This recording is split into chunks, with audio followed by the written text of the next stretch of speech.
Welcome to Sleepless Philosophers, where deep ideas meet restful nights. If you enjoy these journeys through philosophy, please like and subscribe and turn on notifications for daily uploads. To support the channel, consider leaving a super thanks. Any amount helps us continue creating content. You can also become a member to request video topics. We're not monetized, so your support truly makes the difference. Now let the philosophy begin. The Fermi Paradox. Where is everybody in this crowded universe? The Milky Way galaxy contains hundreds of billions of stars, many with planets, and our galaxy is one of hundreds of billions of galaxies in the observable universe. And Earth formed about 4.5 billion years ago, relatively late in cosmic history, and life emerged within 1 billion years, and intelligence and technology developed recently. And these facts suggest that Earth is not special, that the conditions that led to life here should occur elsewhere, and if even a tiny fraction of planets develop intelligent civilizations, and if even a small percentage of those civilizations develop technology capable of space travel or interstellar communication, then the galaxy should be teeming with evidence of alien intelligence. We should see their radio signals, their spacecraft, their structures, their influence on stars and planets, and yet we see nothing, hear nothing, find no evidence of extraterrestrial intelligence despite decades of searching, despite scanning the skies with radio telescopes, despite analysing thousands of exoplanets. And this silence, this absence of evidence, is the Fermi Paradox, named after physicist Enrico Fermi, who reportedly asked during a lunch conversation in 1950, "Where is everybody?" And this question, simple and childlike, conceals one of the deepest puzzles in science, the question of whether we are alone in the universe, or whether alien civilizations exist but remain undetected for reasons we do not yet understand. The paradox can be stated more precisely through the Drake equation, an attempt to estimate the number of communicating civilizations in our galaxy. The equation multiplies together several factors: the rate of star formation, the fraction of stars with planets, the number of habitable planets per star system, the fraction of habitable planets where life emerges, the fraction of life-bearing planets where intelligence evolves, the fraction of intelligent species that develop technology, and the lifetime of technological civilizations. And depending on the values assigned to these factors, the equation predicts anywhere from 0 civilizations besides us to millions, and optimistic estimates suggest thousands or millions of alien civilizations should exist in our galaxy alone. And over billions of years, some of these civilizations should have spread through the galaxy, colonizing stars, building structures, leaving traces, and yet we see nothing.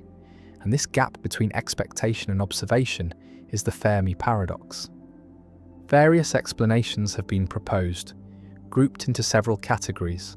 One possibility is that intelligent life is extraordinarily rare, that one or more factors in the Drake equation is much smaller than optimistic estimates suggest. Perhaps the emergence of life is a rare event. Perhaps the evolution of complex multicellular organisms requires unlikely coincidences. Perhaps intelligence is not an inevitable outcome of evolution, but a fluke that happened once on Earth and nowhere else. And if intelligence is sufficiently rare, then perhaps we are the first or among the first civilizations in the galaxy, and the silence is explained by our being early arrivals, alone for now, but perhaps not forever. Another category of explanations invokes the Great Filter, a hypothetical barrier that prevents civilizations from reaching the stage where they are detectable across interstellar distances. And the filter could be in our past, something that makes the emergence of intelligence extremely difficult, in which case humanity has passed the filter and the future is open, or the filter could be in our future, a challenge that civilizations face and almost always fail. Perhaps self-destruction through war or environmental collapse, perhaps technological stagnation, perhaps a transition that seems likely but proves fatal. And if the great filter lies ahead, then our survival is not guaranteed, and the silence of the cosmos is ominous. a warning that intelligence tends toward extinction. A third category suggests that civilizations exist but remain undetected for various reasons. Perhaps they communicate using technologies we have not discovered. Perhaps they deliberately hide to avoid contact with younger civilizations. Perhaps they exist in forms we would not recognize as life or intelligence. Perhaps they transcend physical form and migrate into cyberspace or other dimensions. Or perhaps the distances and timescales involved are so vast that civilizations exist but are separated by millions of light years and billions of years, arising and falling in isolation, never overlapping in space and time, and so contact is impossible. Not because civilizations do not exist, but because the universe is too big and time is too long. Visualize the galaxy as a vast ocean and civilizations as islands, separated by light years of empty space, and each island has a brief window of technological activity, a few thousand years perhaps, before collapse or transformation, and the ocean is so large and the window so brief that the probability of two civilizations existing simultaneously within communication range is vanishingly small.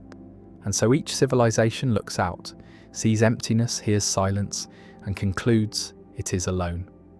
And yet across the galaxy and across time many such civilizations exist, but they never meet, never communicate, never know each other, and the Fermi paradox is resolved not by the absence of life, but by the impossibility of contact. Another explanation, more speculative, suggests that we are living in a simulation, that the observable universe is a computational construct created by an advanced civilization and the silence is programmed. No other civilizations are simulated because the creators are interested only in studying us, or because simulating multiple civilizations is too computationally expensive. And this explanation, while unfalsifiable, is logically possible and provides a clean resolution to the paradox, though it raises new questions about the nature of the simulators and their purposes. The Fermi paradox has practical implications for the search for extraterrestrial intelligence, for SETI programs that scan the skies for radio signals, for astrobiology missions that search for life on Mars or the moons of Jupiter and Saturn, and for the question of whether humanity should attempt to contact alien civilizations or remain silent. Because if the great filter lies ahead, if civilizations typically self-destruct or face existential dangers, then advertising our presence might be risky, might attract attention from hostile or indifferent intelligences, and the silence of the cosmos might be a survival strategy, a lesson learned by civilizations that survive, and if so, then broadcasting our existence might be foolish, might mark us for extinction or exploitation. The paradox also touches on philosophy and the meaning of human existence, because if we are alone, if no other intelligence exists anywhere in the observable universe, then humanity carries a unique responsibility. We are the universe's only way of understanding itself, the only conscious observers, the only beings capable of science and art and love, and the future of consciousness depends on us, on whether we survive and spread. And this realization, far from being comforting, is terrifying, because it places an enormous burden on a species that has barely begun to leave its home planet. And if we fail, if we destroy ourselves, the universe returns to darkness, to unconsciousness, to a vast emptiness where stars burn and galaxies collide. But no one watches, no one cares, no one knows. The stars shine silent and distant, and we listen, and we hear nothing, and the silence stretches across billions of light years, across billions of years, and Fermi's question echoes, where is everybody? Where are the aliens? Where are the civilizations that should exist, that must exist, that the numbers say should exist, and the answer does not come? And the paradox remains unresolved, pressing, urgent, a question that haunts astronomers and philosophers, a mystery that drives the search for life beyond Earth, and a reminder that despite all our knowledge, Despite all our telescopes and equations, we do not know whether we are alone or whether the universe teems with life. And the silence, profound and unbroken, waits, and we wonder and we search, and the paradox persists. The Euthyphro dilemma. Is murder wrong because God says so, or does God say so because it's wrong? In ancient Athens, a young man named Euthyphro encounters Socrates on the steps of the courthouse, and Euthyphro is prosecuting his own father for murder. And Socrates, ever curious, asks Euthyphro to explain what piety is. What makes an action holy or righteous? And Euthyphro confidently responds that pious actions are those loved by the gods, and impious actions are those hated by the gods. And Socrates, never satisfied with simple answers, poses a question that has echoed through philosophy and theology for over 2,000 years. He asks whether the gods love pious actions because those actions are pious, or whether actions are pious because the gods love them. And this question, now called the Euthyphro dilemma, presents a fundamental challenge to divine command theory. The view that morality depends on God's will, that actions are right or wrong because God commands or forbids them, and the dilemma forces a choice between two uncomfortable options, each with troubling implications for the relationship between God and morality. Imagine the first horn of the dilemma. Suppose that actions are good because God commands them, that rightness is simply whatever God says is right, and wrongness is whatever God forbids, and there is no independent standard of goodness, no morality that exists prior to or apart from God's commands. And God could have commanded anything, could have made murder obligatory and charity forbidden, could have declared torture virtuous and compassion wicked, and whatever God commanded would be right by definition.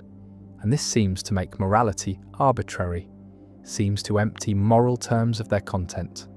Because if good just means commanded by God, then saying God commands what is good becomes a tautology, becomes equivalent to saying God commands what God commands, which is trivial, tells us nothing, and more troublingly, this view seems to undermine the idea that God is good. Because if goodness is defined by God's commands, then calling God good just means God does what God commands, which again is trivial, and we lose the ability to praise God's goodness as something meaningful, as something that transcends mere consistency with divine will. Visualize a world where this view is true, where morality is purely a matter of divine fiat, and God announces new commandments, declares that from now on, stealing is virtuous and honesty is sin, and according to divine command theory, this announcement would make stealing right and honesty wrong, because rightness just is whatever God says, and we would be obligated to become thieves, obligated to lie. And this seems absurd, seems to violate our deepest moral intuitions, because we feel that stealing and lying are wrong for reasons that have nothing to do with commands, that they harm people, violate trust, undermine cooperation, and these reasons would exist even if God commanded otherwise. And so morality seems to have a structure, a logic that cannot be altered by divine decree. And this suggests that the first horn of the dilemma is unacceptable, that we should reject the idea that actions are good merely because God commands them. Now consider the second horn. Suppose that God commands actions because those actions are good, that there is an independent standard of goodness, a moral truth that exists prior to God's commands. And God, being perfectly good and perfectly wise, recognizes this moral truth and commands accordingly. And God commands charity because charity is good, forbids murder because murder is bad, and the goodness and badness exist independently of the commands. And this seems more plausible, seems to preserve the meaningfulness of moral language and the praiseworthiness of God's goodness. But it creates a different problem, because if moral truth is independent of God, then God is not the ultimate source of morality.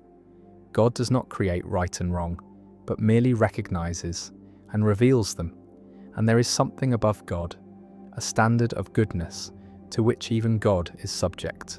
And this seems to limit God's sovereignty, seems to place constraints on divine power and authority, and many theologians find this unacceptable, argue that nothing can be above God, that God is the ultimate reality, the ground of all being, and making morality independent of God seems to dethrone God, to reduce God to a mere messenger of moral truths that exist on their own. The dilemma presents a forced choice: either accept that morality is arbitrary, dependent on God's will, capable of being anything God decrees, or accept that morality is independent of God, existing prior to divine commands, limiting God's sovereignty. And neither option is attractive to believers who want to say both that God is the source of morality and that God's commands reflect genuine moral truth rather than arbitrary preference. And various theological and philosophical responses have been proposed over the centuries, attempting to escape between the horns to find a position that preserves both divine sovereignty and moral objectivity. One response associated with medieval theologians like Duns Scotus embraces the first horn, accepts that morality depends entirely on God's will, and bites the bullet on arbitrariness, arguing that God's commands are not arbitrary in any problematic sense because God is perfectly rational and benevolent. And while God could have commanded otherwise, God would never do so. And God's nature ensures that divine commands will align with what promotes flourishing and well-being. And so while morality is ultimately grounded in God's will, it is not random or capricious. And this response tries to have it both ways, tries to say that morality depends on God's will, but is still stable and reasonable because God's character is stable and reasonable. But critics argue that this just pushes the problem back, because now we are saying God's character is good. And what does good mean here? If goodness is defined by God's will, then saying God's character is good is circular. And if goodness is independent, then we are back on the second horn. Another response associated with Aquinas and natural law theory embraces the second horn, but softens it, argues that moral truth is not independent of God, but is part of God's nature, is rooted in the divine essence, and God's commands reflect God's eternal nature rather than arbitrary choices. And goodness is not external to God but internal, is what God is, and God commands what is good because God is goodness itself. And this unites God and morality, makes them inseparable, avoids both arbitrariness and external constraint. But critics argue that this is just wordplay, that if moral truth is part of God's nature, then it is still independent in the relevant sense, still not something God creates or controls, and the question remains whether God could have had a different nature. And if so, we are back to arbitrariness. And if not, then something constrains God's nature, something makes God's nature what it is, and we are back to external constraints. A third response from some modern philosophers rejects the dilemma entirely, argues that it presents a false choice, that it assumes moral realism, assumes that moral truths exist objectively, either dependent on God or independent. But perhaps moral truth is neither. Perhaps morality is a human construction, a set of norms we create to facilitate cooperation, and God's role is to guide this construction, to reveal which norms best serve human flourishing, and this avoids both horns by denying the assumption that moral truth exists in any absolute sense. But it creates new problems, makes morality relative or subjective, undermines the claim that moral truths are objective facts that God knows and humans can discover, and many find this solution worse than the original dilemma. The Euthyphro dilemma appears not just in theology, but in secular ethics as well, because any attempt to ground morality in authority faces the same structure. If we say actions are right because society approves them, we can ask whether society approves them because they are right, or whether they are right because society approves them. And the dilemma recurs: arbitrariness on one side, independent moral truth on the other. And the same choice must be faced. And this suggests that the dilemma is not specifically about God, but about the relationship between authority and morality, about whether moral truth can be grounded in will, in decision, in command, or whether it must exist independently of any authority, answerable to reason or nature or some other source. Socrates stands on the courthouse steps, questioning Euthyphro, probing the foundations of piety, and the young man's confidence wavers. His simple answer unravels, and the dilemma emerges, stark and unavoidable. And 25 centuries later, the question remains: does God command the good because it is good, or is it good because God commands it? And theologians and philosophers continue to debate, continue to propose solutions, continue to struggle with a choice that seems to force a sacrifice, either God's sovereignty or morality's objectivity, either divine authority or moral truth. And the dilemma persists, unresolved, a permanent fixture in philosophy of religion, a challenge to anyone who wants to ground ethics in divine will, and a reminder that even the most fundamental questions about the source of right and wrong, about the relationship between God and goodness, about whether morality is created or discovered, remain open, remain contested, and the young Euthyphro walks away confused, and Socrates continues to question, and the dilemma remains, waiting to challenge every new generation of believers and philosophers who confront the ancient problem of how God and morality relate. The diamond water paradox: why necessities are cheap and luxuries expensive. An economist observes that water is essential for life, is necessary for survival, is the most useful substance, and yet water is cheap, is almost free, costs nearly nothing in most places, while diamonds are useless for survival, are decorative luxuries, serve no biological function, and yet diamonds are expensive, cost fortunes, are among the most valuable commodities. And this seems paradoxical, seems to contradict the principle that value should reflect usefulness, that prices should correspond to importance. And this is the diamond water paradox, first discussed by Adam Smith, a puzzle about why necessities are cheap and luxuries expensive, why things essential for life have low prices while things irrelevant to survival have high prices. And the paradox challenged early economic thinking, challenged the labour theory of value, which said that prices reflect the amount of labour required to produce goods. And the paradox remained unresolved until marginal utility theory was developed, until economists realised that value depends not on total utility, but on marginal utility, not on the usefulness of the entire quantity available, but on the usefulness of one additional unit. And water has high total utility. Life depends on it, but low marginal utility because we have abundant water, and one more gallon provides little additional benefit, while diamonds have low total utility but high marginal utility because diamonds are scarce, and one more diamond provides significant additional satisfaction to those who value them. And this insight resolved the paradox, showed that prices reflect scarcity and marginal benefit rather than total importance. And the diamond water paradox became a teaching example, became the canonical illustration of the difference between total and marginal value. Imagine your situation regarding water. You have access to abundant water, can drink whenever you want, can shower, can water plants, and the first glass of water each day is enormously valuable, prevents dehydration, sustains life.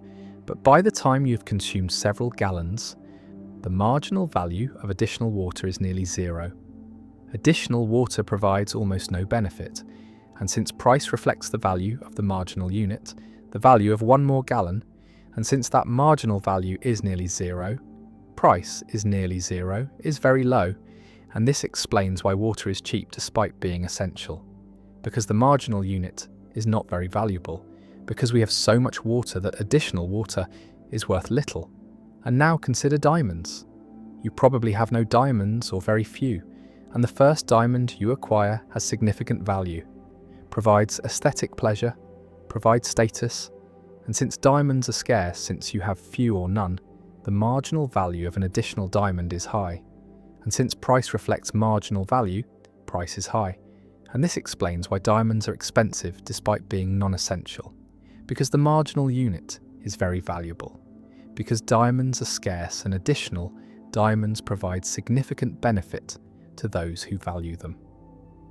The diamond-water paradox demonstrates the importance of distinguishing total utility from marginal utility, shows that these can diverge dramatically, that goods with high total utility can have low marginal utility, and vice versa, and this distinction is fundamental to microeconomics, is the basis for understanding consumer choice, for deriving demand curves, for analysing how people allocate scarce resources, and marginal thinking about the value of additional units rather than the value of entire categories, is essential for economic reasoning.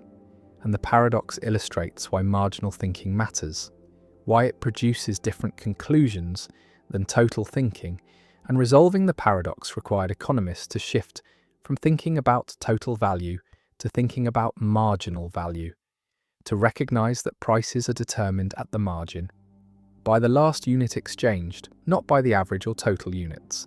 Visualise the marginal utility curves for water and diamonds. The marginal utility of water is high for the first units, the first gallons that prevent dehydration, but declines rapidly as consumption increases, as basic needs are satisfied, and at the quantity consumed, the marginal utility is low, is near zero, and price equals this low marginal utility, while the marginal utility of diamonds is high even at low quantities, because diamonds are scarce, because even wealthy people have relatively few diamonds, and at the quantity consumed the marginal utility remains high, and price equals this high marginal utility. And this graphical representation makes the resolution clear, makes it visible that prices reflect marginal, not total utility, and the paradox dissolves once the distinction is understood. One implication of the diamond-water paradox is about consumer surplus, the difference between what consumers would be willing to pay for all units and what they actually pay. And consumer surplus for water is enormous, is the difference between the life-saving value of the first units and the near-zero price paid, and consumers gain vastly more from water than they pay for it. While consumer surplus for diamonds is small, buyers pay prices close to their willingness to pay, and this shows that market prices do not reflect total value to consumers, do not capture the full benefit people receive, and the difference is consumer surplus is the unmeasured benefit.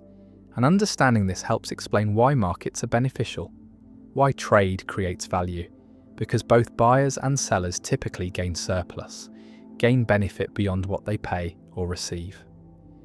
Another implication concerns necessity goods and luxury goods more generally.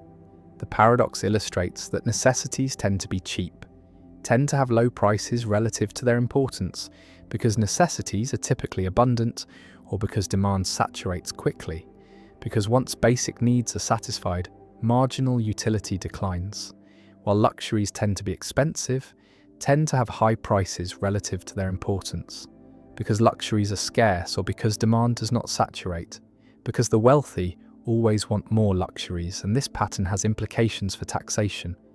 For understanding that taxing necessities is regressive, hits the poor harder, while taxing luxuries is progressive, hits the wealthy harder, and the paradox helps explain why economists typically advocate luxury taxes over necessity taxes, why sin taxes on non-essential goods are more acceptable than food taxes. The paradox also appears in discussions about water scarcity, because the resolution depends on water being abundant, depends on marginal utility being low, but in regions where water is scarce, the marginal utility of water rises dramatically, and prices should rise correspondingly, should reflect scarcity. And this suggests that in water-scarce regions, water should be expensive, should be priced to encourage conservation, to allocate scarce supplies efficiently, but such pricing is controversial, is seen as making a necessity unaffordable.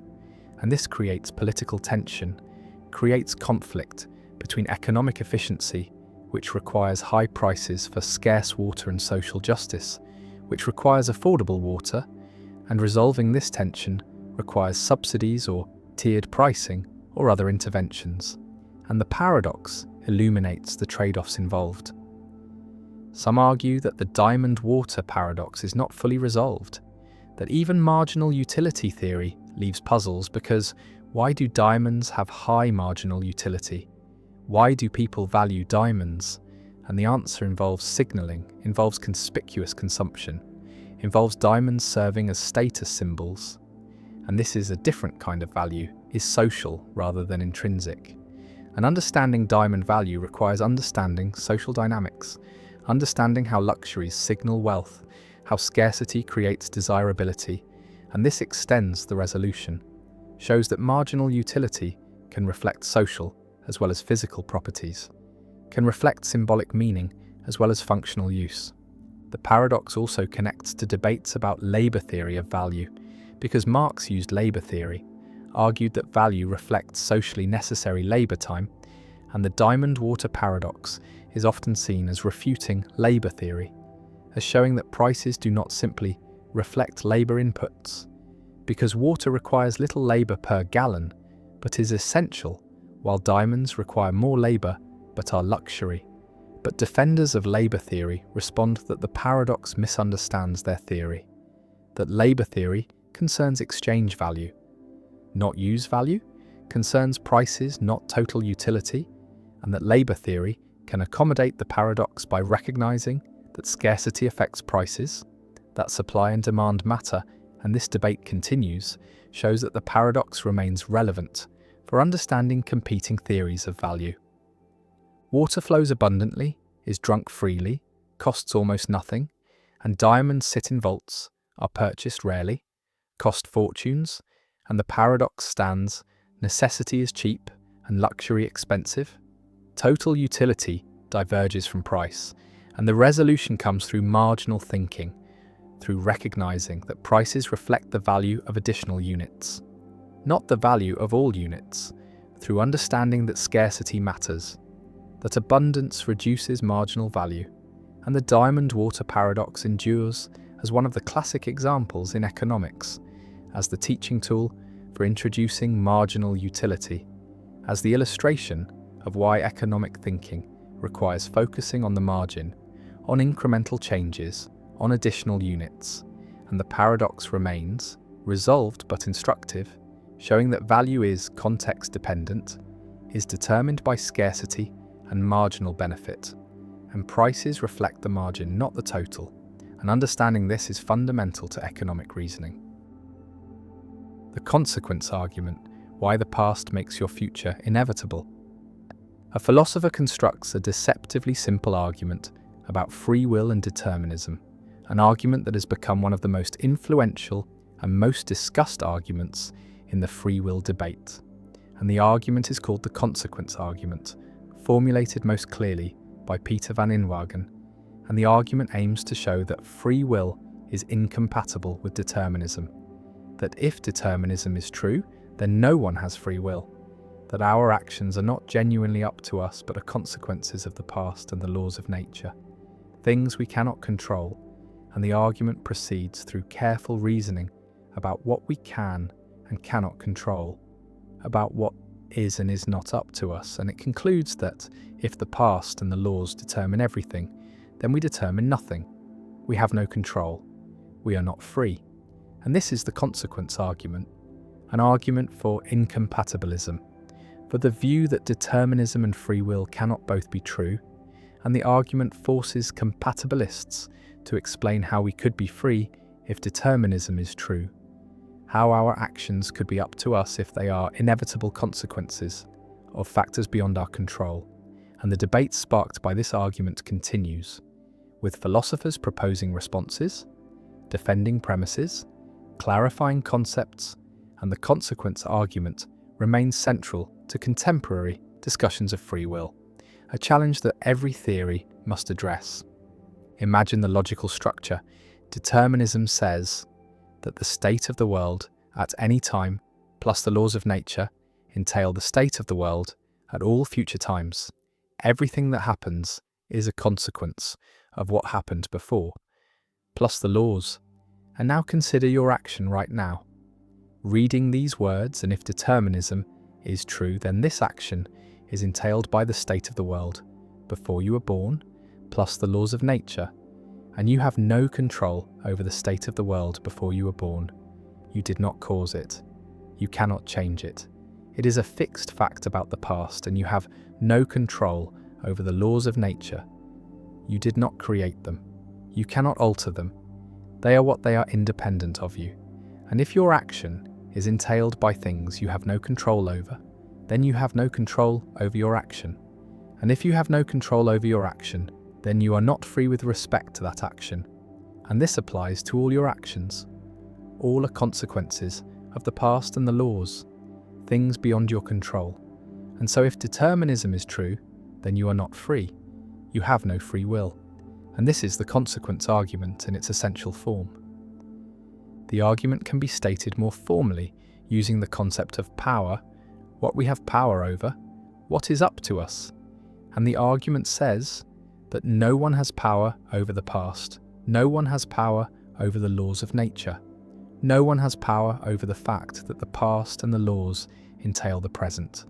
And therefore, by a transfer principle, if the present is entailed by things we have no power over, then we have no power over the present.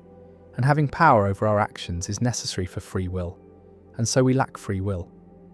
If determinism is true, and the argument is valid, the conclusion follows from the premises. And so attacking the argument requires attacking one of the premises, requires either denying that we lack power over the past and laws, which seems implausible, or denying the transfer principle, denying that lack of power transfers across entailment. Visualize the causal chain, stretching back into the past, the state of the universe billions of years ago, plus the laws of physics determined the state 1 second later, and that state, plus the laws determined the next state. And the chain continues, moment by moment, through the formation of galaxies and stars and planets, through the evolution of life, through human history, through your birth and upbringing and this present moment. And at no point in this chain did you have control. You were not there at the beginning. You did not set the initial conditions. You did not write the laws, and the entire chain was set in motion before you existed. And your current action is the end of this chain, is the inevitable consequence of factors you did not control. And the consequence argument says, this shows you are not free. Your action was not genuinely up to you, was determined by the past. Compatibilists respond to the consequence argument in various ways. One response denies the transfer principle, argues that lack of power does not transfer across entailment in the way the argument assumes, that you can have power over a fact even if that fact is entailed by other facts you have no power over. And this response requires specifying what power means, what it is to have something be up to you. And compatibilists argue that an action is up to you if it results from your deliberation, your desires, your character, even if those psychological states were themselves determined by the past. And so the transfer principle is false. Power does not transfer, and the consequence argument fails. Another compatibilist response accepts the transfer principle, but denies that we lack power over the past in the relevant sense, argues that we do have a kind of counterfactual power over the past. We have the power such that if we had chosen differently, then the past would have been different. And this counterfactual power is sufficient for freedom, sufficient for the action to be up to us. And critics respond that counterfactual power is not real power, that being such that if you acted differently, the past would have been different is not the same as being able to act differently. And the compatibilist response confuses conditional ability with genuine ability, confuses what would have happened if things were different with what you can make happen. A third compatibilist response distinguishes between freedom and ultimate responsibility, accepts that the consequence argument shows we lack ultimate responsibility, ultimate control, the kind of control that would make us solely and completely responsible for our actions independent of all prior causes, but argues that we have enough control, enough freedom, for moral responsibility, for being proper subjects of praise and blame, and ultimate responsibility is impossible, is not required for the ordinary kind of responsibility that matters for ethics and law, and the consequence argument shows too much, shows that even libertarians who reject determinism cannot have ultimate responsibility because their actions are either caused by prior states or are random, and neither causation nor randomness gives ultimate responsibility, and so the consequence argument does not distinguish between compatibilism and libertarianism, does not favour incompatibilism over compatibilism. Incompatibilists defend the consequence argument, defend the transfer principle, argue that compatibilist responses involve sophisticated verbal tricks, redefine freedom in ways that evacuate it of meaning, and the consequence argument reveals that if determinism is true, then we are not truly in control, are not genuinely free, and moral responsibility is undermined. And we must either reject determinism or accept that free will is an illusion, and different incompatibilists choose differently. Some become libertarians and argue that determinism is false, that quantum mechanics or agent causation or emergent properties provide room for free will, and others become hard determinists and accept that free will does not exist, that responsibility is problematic, that praise and blame need reinterpretation. The consequence argument also generates discussions about the fixity of the past, about what it means to say we have no power over the past. Because in one sense this is obvious. We cannot change what has already happened, cannot make it the case that the past was different. But in another sense, our current actions do affect what the past was, because if we act differently now, then the past must have been different given determinism. And so there is a sense in which our actions constrain the past, and compatibilists exploit this to argue that we do have power over the past in the relevant sense, while incompatibilists insist that this is not real power, not the kind of control required for freedom.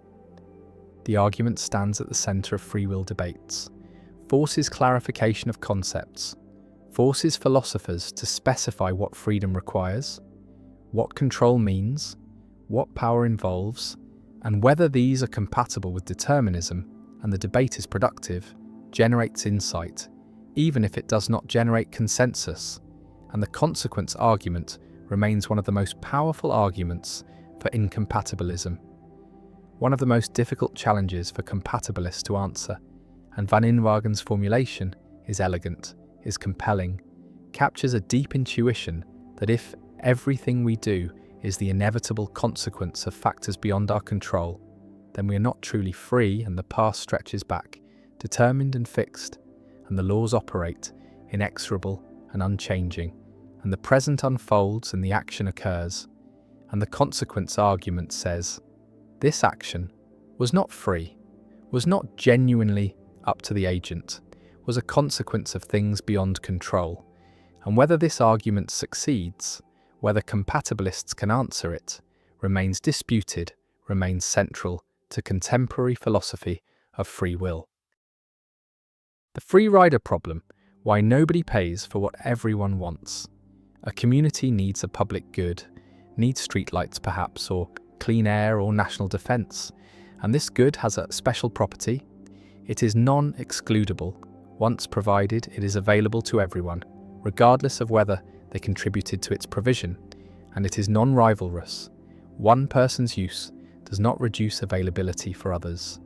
And these properties create a problem, create incentives for free riding, for enjoying the benefits without bearing the costs, and each individual reasons that their contribution is small, is negligible, will not determine whether the good is provided, and so they can free ride, can enjoy the streetlights, whether they pay or not.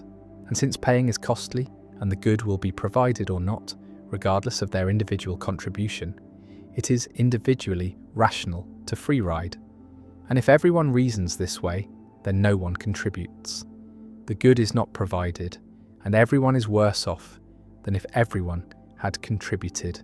And this is the free rider problem, a fundamental challenge in public economics, a demonstration that voluntary provision of public goods is difficult, tends toward under-provision, And solving the problem requires mechanisms that make contribution individually rational, requires collective action, requires institutions that enable groups to provide goods that individuals cannot or will not provide voluntarily.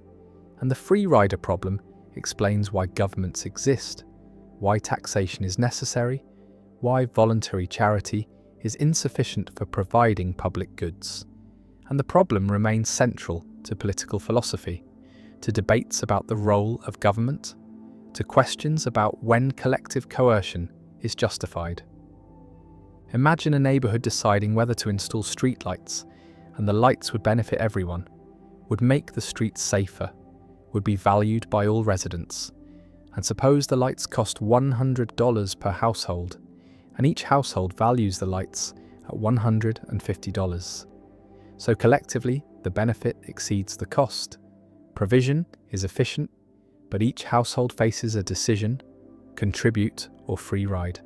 And the calculation is straightforward. If enough others contribute, the lights will be installed regardless of whether I contribute. And if I contribute, I pay $100 and get $150 of benefit for net benefits of $50. But if I free ride, I pay nothing and still get $150 of benefit for net benefits of $150. So I am better off free riding, and if not enough others contribute, then the lights will not be installed regardless of whether I contribute. And if I contribute, I pay $100 and get nothing because the lights are not installed. And if I free ride, I pay nothing and get nothing. So I am no worse off free riding, and in both cases, free riding dominates contributing. And since every household reasons this way, no one contributes, the lights are not installed, and everyone loses the net benefit they could have had. And this is the free rider problem. The free rider problem demonstrates that individual rationality can lead to collective inefficiency, that goods which everyone wants can fail to be provided because no individual has incentive to contribute, and the problem is structural, is inherent in the properties of public goods, and cannot be solved by appealing to altruism or social responsibility, because even small amounts of altruism are insufficient, because as long as some people free ride, the burden on contributors increases, and this creates resentment, undermines cooperation, and voluntary provision tends to fail. And the solution typically involves coercion, involves mandatory contributions through taxation, and governments exist partly to solve free rider problems, to provide public goods through collective funding, and taxation is justified on the grounds that it enables provision of goods that voluntary contribution cannot reliably provide. Visualize the free rider problem as a threshold public good, where the good is provided only if total contributions exceed some threshold, and individuals must decide whether to contribute without knowing whether others will contribute, and the dominant strategy is to free ride because your contribution is costly and makes little difference to whether the threshold is met, and everyone free rides. The threshold is not met. The good is not provided, and this shows why voluntary provision fails, why collective action problems arise, why coordination on contribution is difficult without institutional mechanisms. And solving the problem requires commitment devices, requires mechanisms that ensure contributions are made, that prevent free riding, and taxation is one such mechanism, makes contribution mandatory, eliminates the free riding option, and enables provision of public goods that markets fail to provide. One response to the free rider problem is Lindahl taxation, a theoretical solution where each individual pays according to their marginal benefit from the public good, pays their willingness to pay, and this makes contribution individually rational because you pay only what the good is worth to you. But Lindahl taxation faces practical problems, requires knowing each person's valuation, which people have incentive to misrepresent, have incentive to understate to reduce their tax burden, and the mechanism is not incentive compatible, is vulnerable to strategic behaviour, and cannot be implemented in practice. And so while Lindahl taxation is theoretically optimal, it does not solve the real-world free rider problem. Another response is assurance contracts, where contributions are collected conditionally, are returned if the threshold is not met. And this solves one problem with voluntary provision, eliminates the risk of contributing without the good being provided. But assurance contracts do not eliminate free riding incentive, do not make contributing dominant, because you still benefit from the good whether you contribute or not. And so assurance contracts help but do not fully solve the problem. And empirical evidence shows that contribution rates improve with assurance contracts but remain below optimal levels. A third response is social sanctions, where free riders are punished through social disapproval, through reputation loss, through exclusion from other cooperative activities, and social sanctions can support contribution in small groups where behaviour is observable, where reputation matters, where repeated interaction creates incentives for cooperation, and community provision of public goods often relies on social sanctions, relies on norms that support contribution and punish free riding. And these mechanisms can be effective in tight-knit communities but are less effective in large anonymous societies where behaviour is hard to observe and reputation effects are weak. The free rider problem also appears in debates about international cooperation, about providing global public goods like climate stability, pandemic prevention, biodiversity preservation, and these goods are non-excludable and non-rivalrous at global scale, and nations face free rider incentives, benefit from the good whether they contribute or not. And this makes international cooperation difficult, makes agreements fragile, and nations have incentive to free ride, to benefit from others' contributions while minimizing their own. And solving global free rider problems requires international institutions, requires mechanisms for monitoring and enforcement, requires ways to make contribution individually rational for nations. And the difficulty of achieving such cooperation explains why global public goods are underprovided, why climate change proceeds despite universal acknowledgement of its dangers, why pandemic preparedness is inadequate despite obvious benefits. The problem also raises philosophical questions about political obligation, about whether citizens have duties to support public goods, whether taxation is legitimate coercion or justified contribution, and libertarians argue that taxation for public goods is problematic, violates individual rights, and anarcho-capitalists argue that even genuine public goods should be provided voluntarily or not at all, while social democrats argue that taxation is justified to solve collective action problems, is necessary for provision of goods that voluntary mechanisms cannot reliably provide, and the debate turns on whether the free rider problem justifies coercion, whether preventing free riding is sufficient reason to impose mandatory contributions, and different political philosophies answer differently. Some argue that the free rider problem is overstated, that voluntary provision is more successful than theory predicts, that people do contribute to public goods despite free rider incentives. And empirical evidence supports this, shows that people do contribute voluntarily to charities, to public radio, to open source software, and contribution rates exceed zero even when free riding is possible.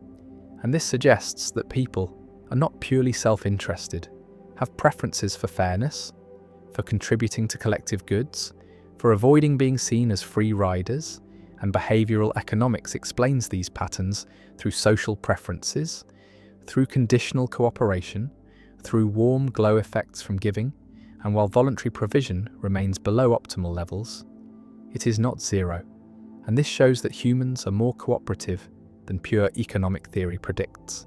But it does not eliminate the free rider problem, does not make voluntary provision reliably sufficient, and government provision remains necessary for most public goods.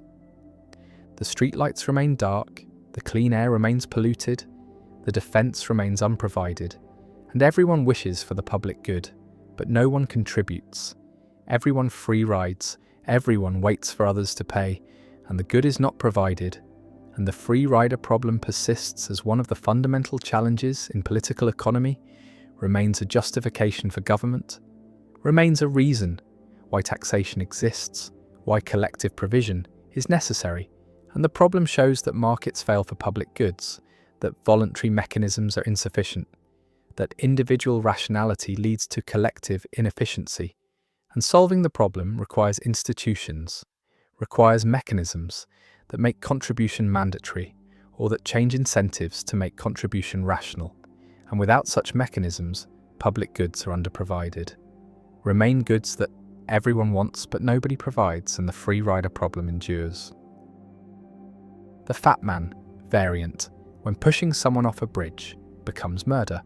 The runaway trolley races toward 5 people bound to the tracks, the same setup as before, but now there is no lever, no switch to pull, no way to divert the trolley onto another track, and you stand on a footbridge directly above the tracks, watching the trolley approach, and next to you stands a very large person, large enough and heavy enough that if they fell onto the tracks, their body would stop the trolley, would derail it or bring it to a halt, saving the 5 people below, but killing the large person instantly, and you could push this person, could place your hands on their back and shove them over the railing, and they would fall, and the trolley would stop, and 5 lives would be saved at the cost of 1, and the numbers are identical to the original trolley problem, 5 saved and 1 killed, but the method is different, and this difference makes most people recoil, makes them say no, I would not push, even though the consequence is the same as pulling the lever in the original case.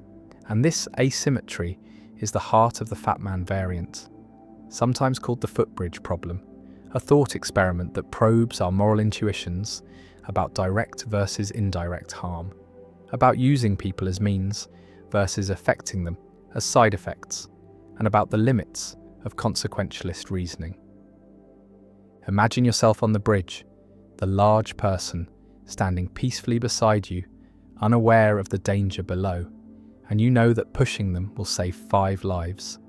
The calculus is clear, 1 death versus 5 deaths, and if outcomes are all that matter, then pushing is required, is morally obligatory, is the obviously right choice. But your hands hesitate, your body resists, because pushing feels like murder, feels like killing, feels fundamentally wrong in a way that pulling a lever does not. And this feeling, this visceral moral reaction, reveals something about how we think about ethics, reveals that we distinguish between different ways of bringing about the same result, that the means matter, not just the ends, that how we save lives affects whether saving them is permissible. The distinction centers on intentionality and instrumentalization. In the original lever case pulling, the lever diverts the trolley, and the 1 person on the side track dies as an unfortunate consequence. Their death is foreseen, but not intended. You are not trying to kill them. You are trying to redirect the trolley, and their presence on the track is almost incidental. If they were not there, the trolley would still be diverted and the 5 would still be saved, whereas in the fat man case, pushing the person is specifically intended to use their body as an obstruction. Their death is not a side effect, but the means by which the trolley is stopped. You are deliberately killing them to achieve your goal, and if by some miracle they survived the fall, the trolley would not be stopped and the 5 would not be saved. Their death is essential to your plan, is what you're aiming at. And this makes the act feel more like murder, more like treating a human being as a mere object, as a tool to be used and discarded. Kantian ethics formalizes this intuition through the principle that persons are ends in themselves and should never be treated merely as means, and pushing the large person treats them as a mere means, uses their body without their consent to achieve a goal, reduces them to an instrument, whereas pulling the lever does not treat the 1 person on the side track as a means. They are harmed as a side effect, but not used, not instrumentalized. And this distinction, Kantians argue, is morally crucial, marks the line between permissible and impermissible killing. And the fat man variant falls on the wrong side, is impermissible because it uses a person, violates their dignity, treats them as less than fully human. Consequentialists reject this reasoning, argue that the distinction between intended and foreseen harm is morally irrelevant, that what matters is the result. 5 lives saved and 1 life lost, And whether the one person is killed as a means or as a side effect makes no difference to the outcome, makes no difference to the people involved. The large person dies either way. The 5 people are saved either way, and refusing to push means accepting 5 deaths to avoid one, means valuing squeamishness or abstract principles over actual lives. And this seems absurd, seems like letting moral theory override common sense.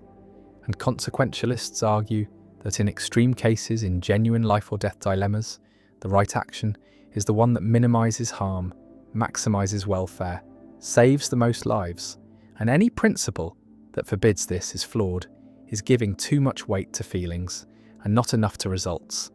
Visualize the large person standing on the bridge. They have thoughts, feelings, plans, loved ones, a life with value and meaning, and you're contemplating ending that life, snuffing it out. Not in self-defense, not as punishment, but as a tool to save others. And this feels different from pulling a lever. It feels more intimate, more violent, more like hands-on killing, and psychological research confirms this. People report stronger emotional reactions to the footbridge scenario, stronger activation of brain regions associated with personal moral judgment, and this emotional response is not irrational or mere squeamishness, but reflects deep moral intuitions about personal agency, about the wrongness of directly causing harm to an individual, about the sanctity of bodily autonomy. The Fat Man variant also raises questions about consent and voluntariness, because the large person has not volunteered to be sacrificed, has not consented to being used as a trolley stopper, and using their body without permission violates autonomy, violates the principle that competent adults have the right to control what happens to their own bodies. And this is true even if using them would save lives, even if the overall outcome would be better, because respecting autonomy means allowing people to refuse to help. Even when helping would be beneficial, means recognizing that people are not resources to be allocated for the greater good, but individuals with rights, with the right to say no, with the right not to be sacrificed against their will. Some philosophers have proposed intermediate cases to test the boundaries. Suppose the large person is standing on a trapdoor that you could open remotely, dropping them onto the tracks without physically touching them. Is this more like the lever case or more like the pushing case? Or suppose the large person is terminally ill and unconscious. Does this change the moral calculus? Does it make using them more permissible? Or suppose they have explicitly consented in advance to being used in such situations? Does consent eliminate the moral problem? And these variations probe the principles at stake, try to isolate what exactly makes the pushing wrong, whether it is the direct causation, the physical contact, the lack of consent, the instrumentalization, or some combination. And different moral theories give different answers, diagnose the wrongness differently, and the variant becomes a tool for testing ethical theories, for exposing their commitments and seeing where they lead. The footbridge stands above the tracks. The large person breathes beside you unaware. The trolley approaches and the 5 people below are oblivious to their doom.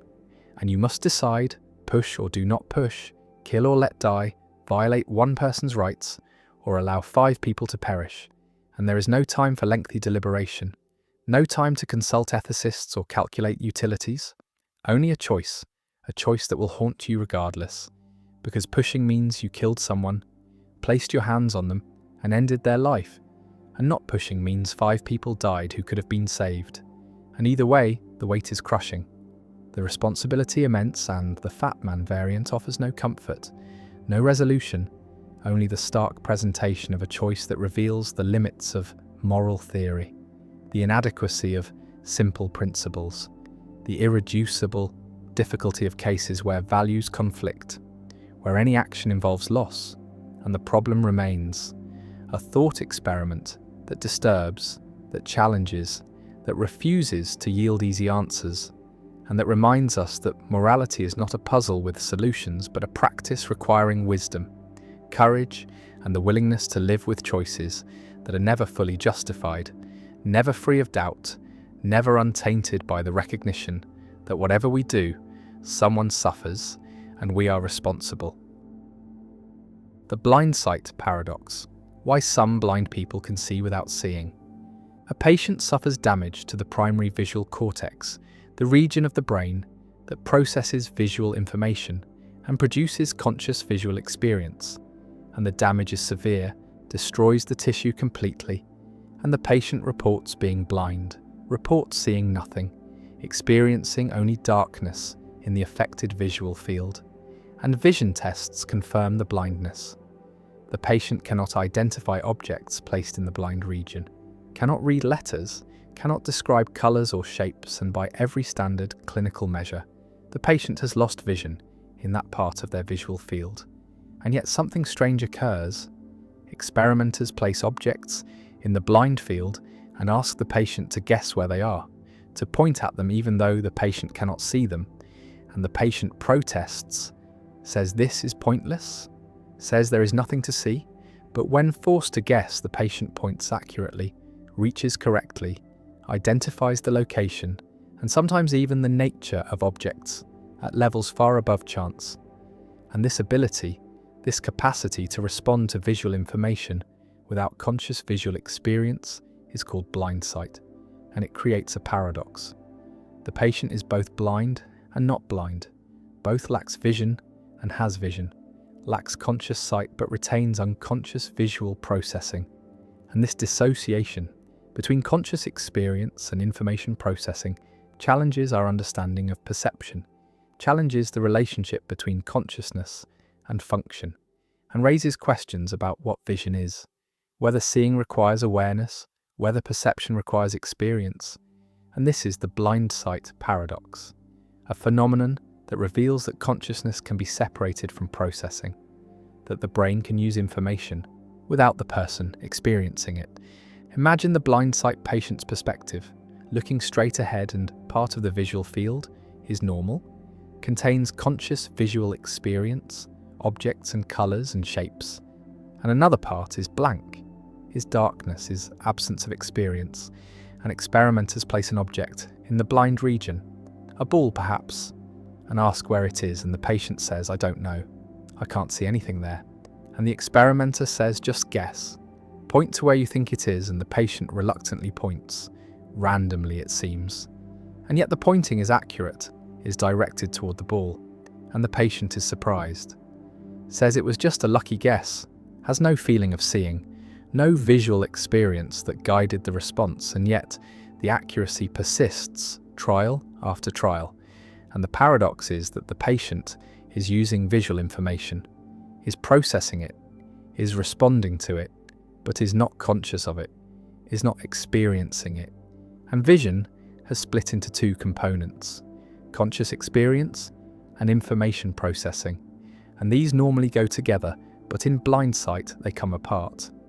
The blind sight phenomenon has been documented in multiple patients, studied extensively, and the mechanism involves intact pathways from the eye to brain regions outside the primary visual cortex. Pathways that process visual information for action and navigation without producing conscious experience. And these pathways allow blind sight patients to respond to visual stimuli without seeing them. And the existence of these pathways shows that vision is not a single unified process, but involves multiple systems, some conscious and some unconscious. And damage to visual cortex eliminates conscious vision, but leaves unconscious visual processing intact.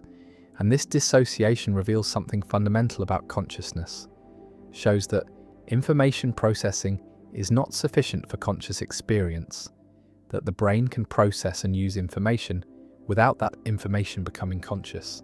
Visualize vision as having multiple components. One component processes information for conscious perception, for seeing in the ordinary sense, for having visual experiences, and another component processes information for action, for guiding behavior, for spatial navigation. And normally these components work together, are integrated, and we do not notice the distinction. But in blind sight, they separate. One component is destroyed while the other remains, and the patient has action vision without perceptual vision, can use visual information for pointing and reaching, but cannot experience that information, cannot see it. And this shows that conscious experience is not simply a byproduct of information processing, but is a specific kind of processing, localized in specific brain regions. And when those regions are damaged, consciousness is lost even though other forms of visual processing continue.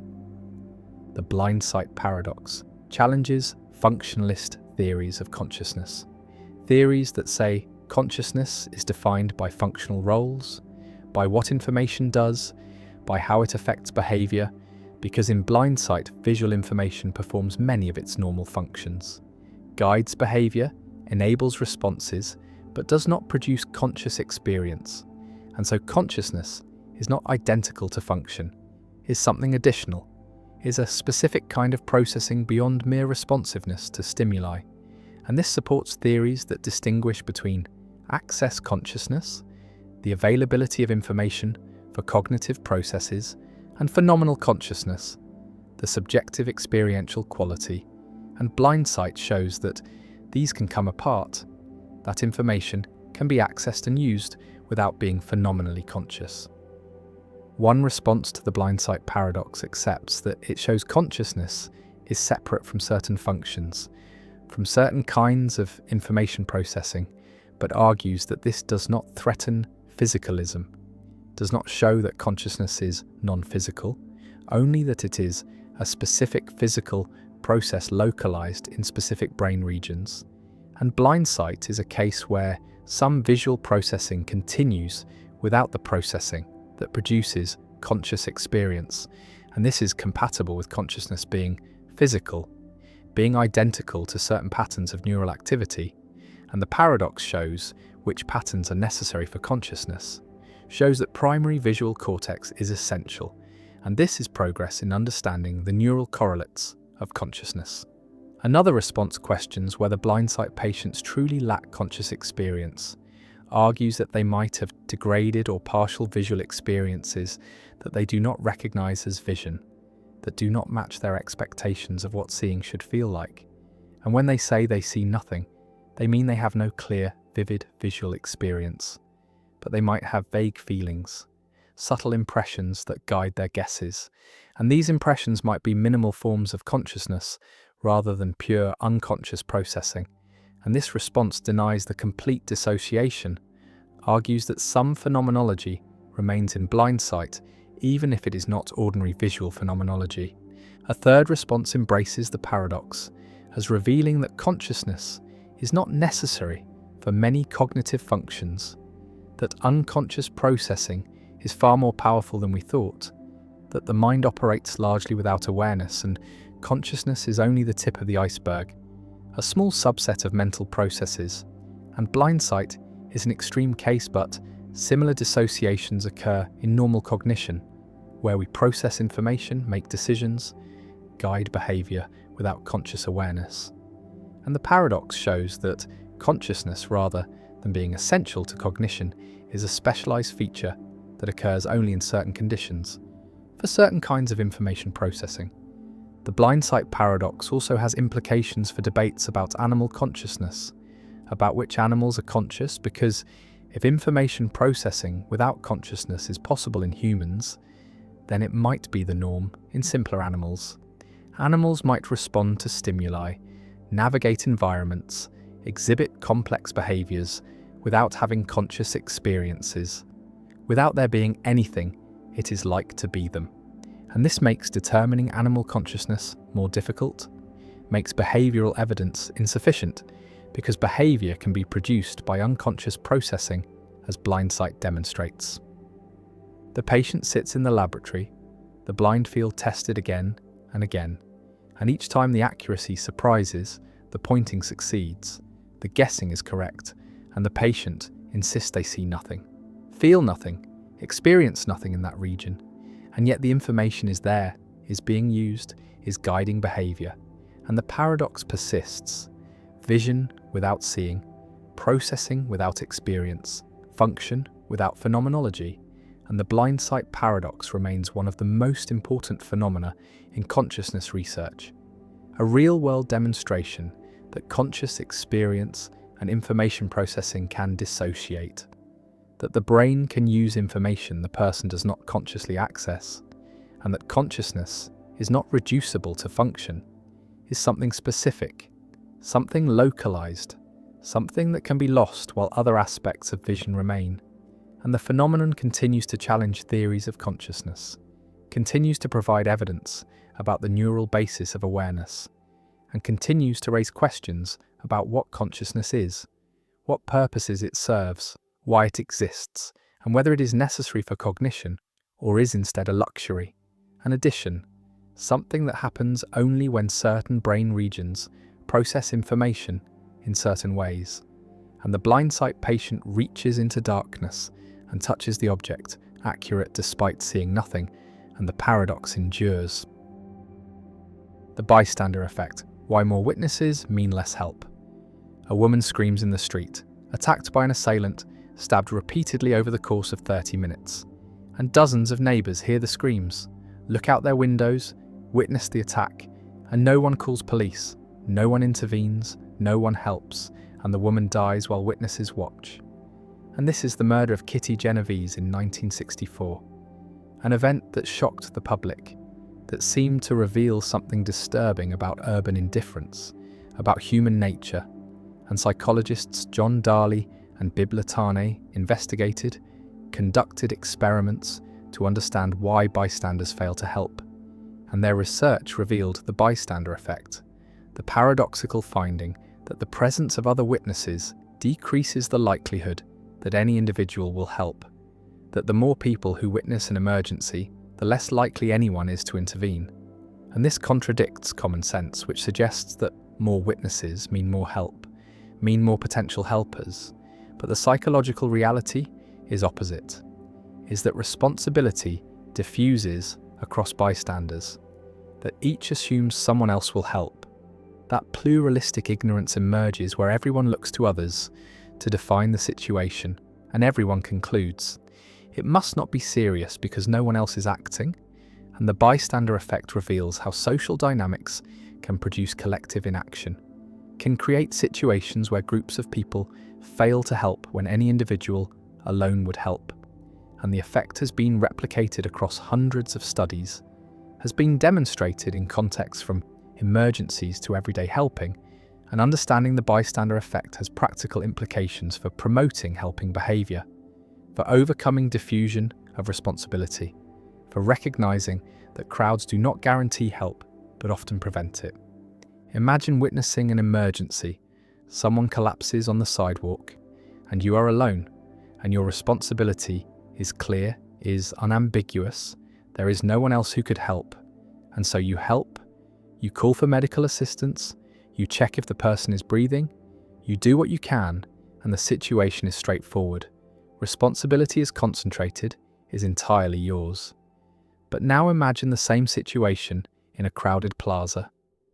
Dozens of people are present, all witness the collapse, and now responsibility is diffused, is distributed across all present, and you reason that someone else will help, that someone with more expertise will intervene, that surely someone has already called for help, and you look to others to see how they are reacting, and they are not panicking, are not rushing to help.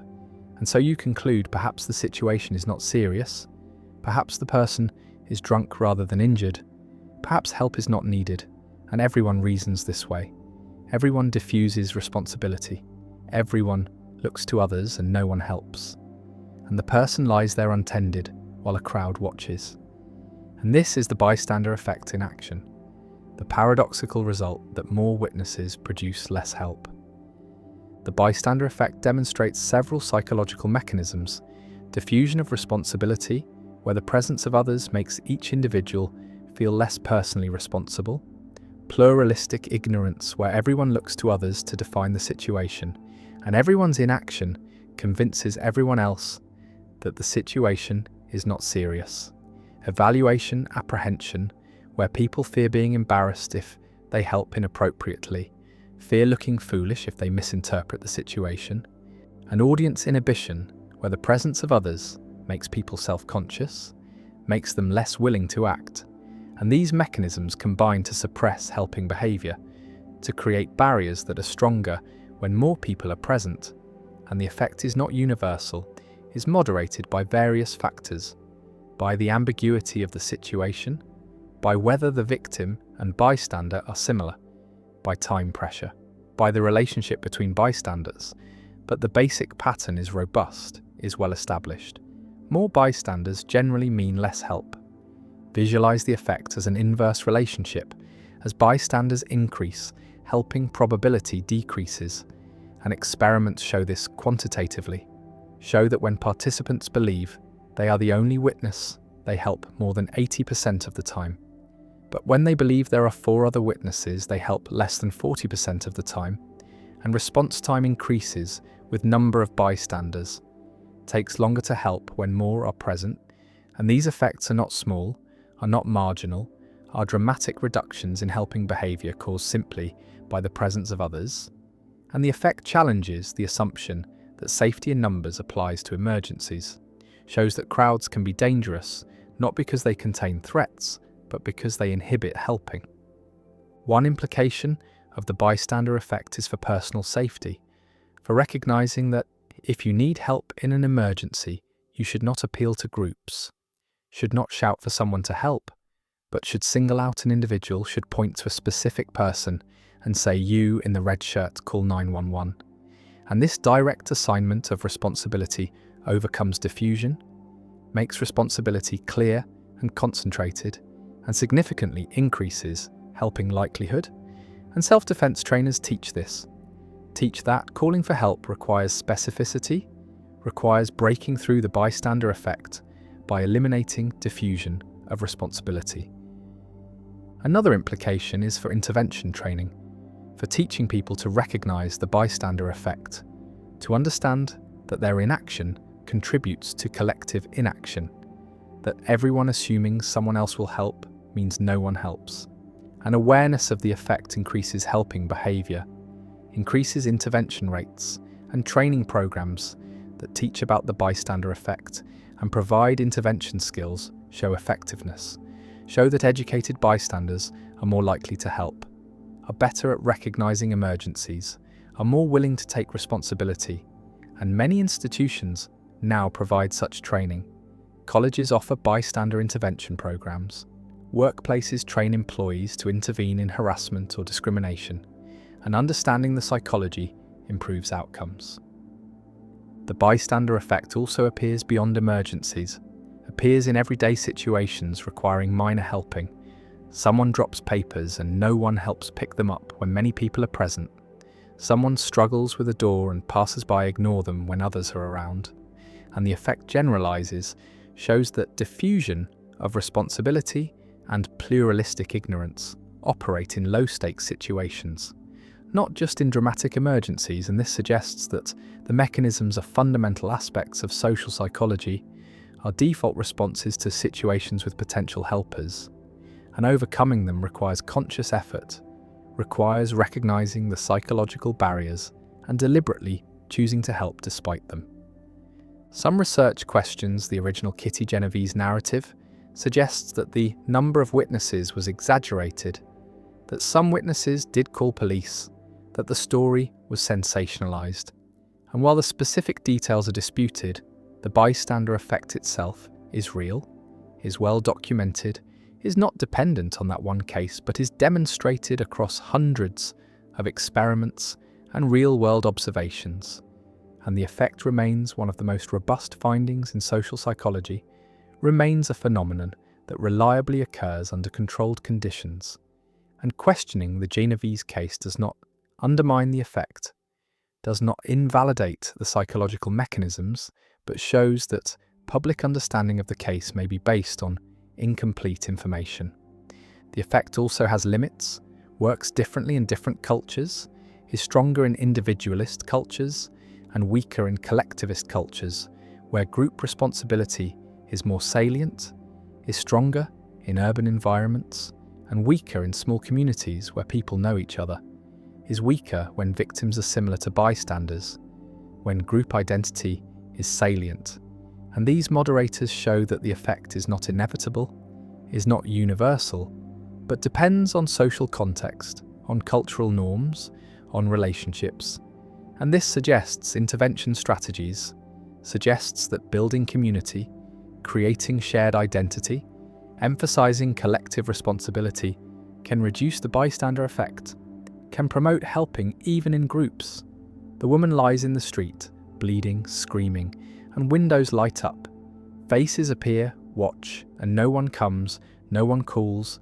The witnesses assume others will help, assume the situation must not be serious if no one else is acting, and the bystander effect unfolds, responsibility diffuses, pluralistic ignorance emerges, and the woman dies while a crowd watches.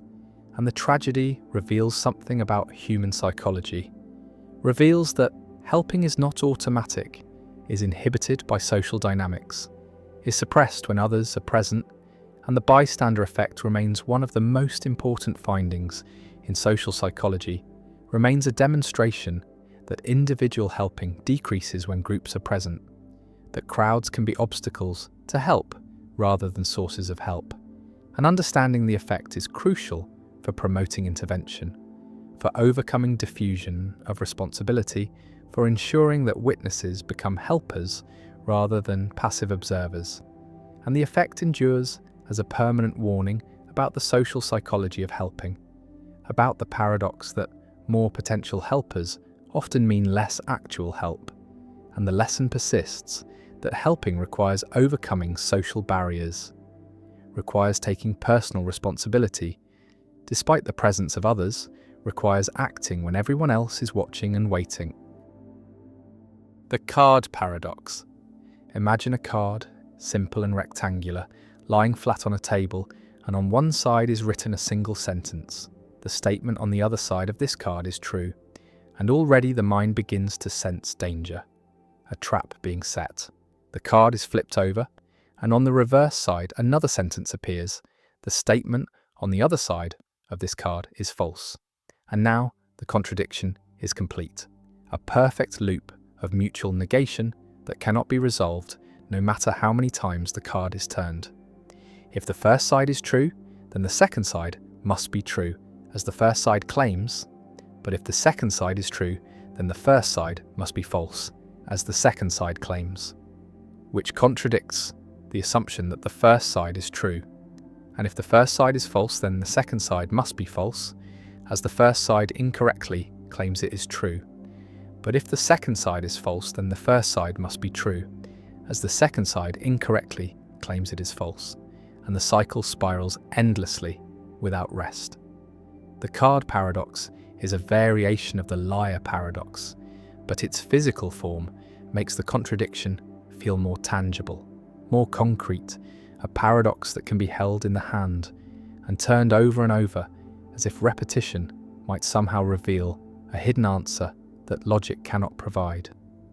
The paradox demonstrates how self-reference can be distributed across multiple statements rather than contained in a single sentence, showing that contradictions do not need to be immediate or obvious to be genuine, that they can emerge from relationships between statements rather than from the statements themselves. Philip Jourdan, a mathematician and logician, is often credited with popularizing this version of the paradox in the early 20th century, using it to explore the limits of truth and reference, and to illustrate the kinds of problems that plagued attempts to formalize logic and mathematics during that era. The card paradox also reveals something about the nature of truth itself, the way that truth is not a property that statements possess in isolation, but a relationship between statements and the world, or between statements and other statements. And when those relationships form closed loops, the concept of truth begins to break down. Some philosophers argue that the statements on the card are neither true nor false, but meaningless, that they fail to refer to anything outside themselves, and therefore do not qualify as genuine propositions, while others suggest that the paradox exposes a flaw in the classical assumption that every statement must be either true or false, that perhaps some statements occupy a third category, undefined or indeterminate. The card sits on the table, innocent and menacing, a small object that contains an infinite problem, and no amount of flipping will resolve what is written on its surfaces. No clever interpretation will untangle the knot, and so it remains. A monument to the limits of language and logic. A reminder that not all questions have answers, that some truths are forever out of reach, caught in loops that reason cannot break. The boy or girl paradox.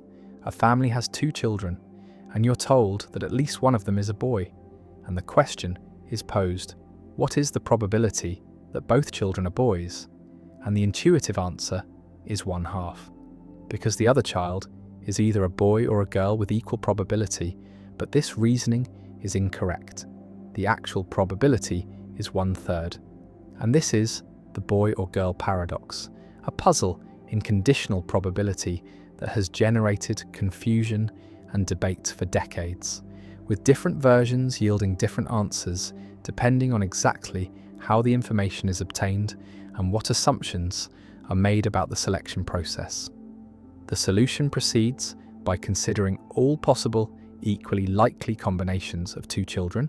There are 4 possibilities: boy-boy, boy-girl, girl-boy, girl-girl, and girl-girl, where the order matters because the first child and second child are distinct even if both are boys or both are girls. And if we are told that at least one child is a boy, then the girl-girl possibility is eliminated, leaving 3 equally likely cases: boy-boy, boy-girl, and girl-boy. And only in one of these 3 cases are both children boys, and so the probability is 1/3, not 1/2. The paradox arises because the conditioning statement, at least one is a boy, is not the same as knowing the gender of a specific child.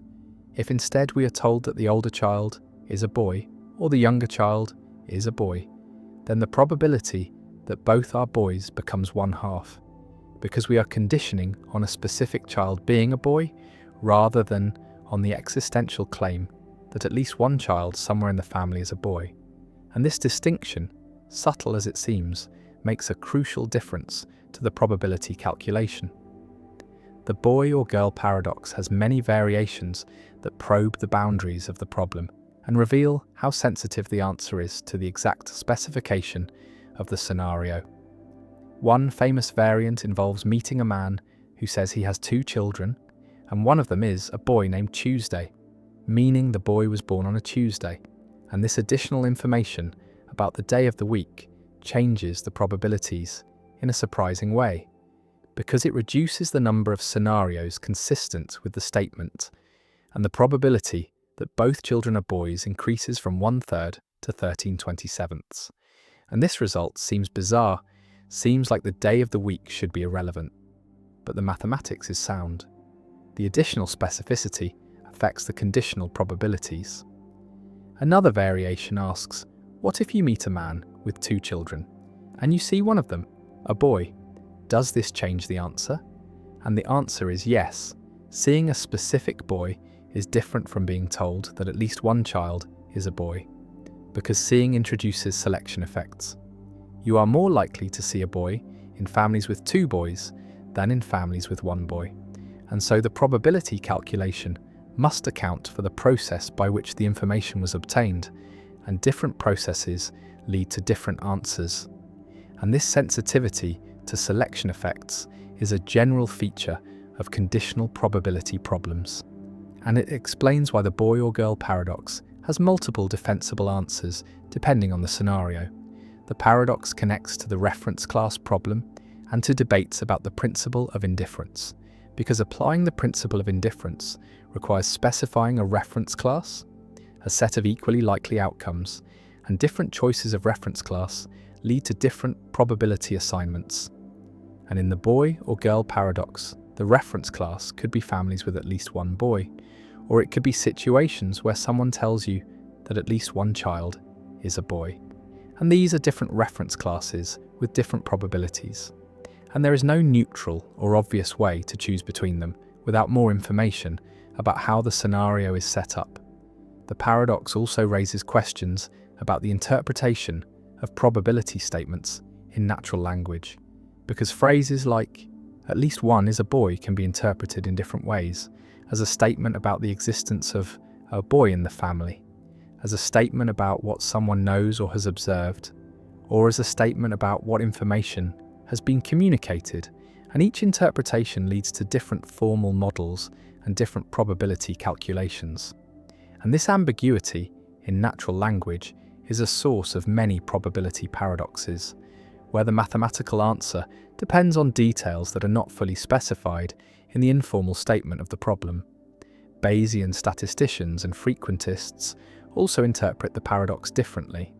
Bayesians treat probability as degrees of belief and calculate conditional probabilities using Bayes' theorem, while frequentists treat probability as long-run frequencies and may question whether the conditional probability is well defined without specifying a clear sampling procedure. And these different philosophical approaches to probability lead to different emphases in how the paradox is understood and resolved, though both traditions agree on the mathematical calculations once the problem is precisely formulated. The boy or girl paradox has practical analogues in genetics and medicine, where the probability of certain conditions depends on family history in ways that are similar to the structure of the paradox. For instance, the probability that a family carries a recessive genetic trait depends on how many children are observed to have the trait, and the calculations must account for ascertainment bias, the fact that families are more likely to come to medical attention if they have affected children, and this bias affects the probability assessments in ways that parallel the selection effects in the boy or girl paradox. The family walks down the street, 2 children beside them, and you know that at least one is a boy, and the question remains, what is the probability that both are boys?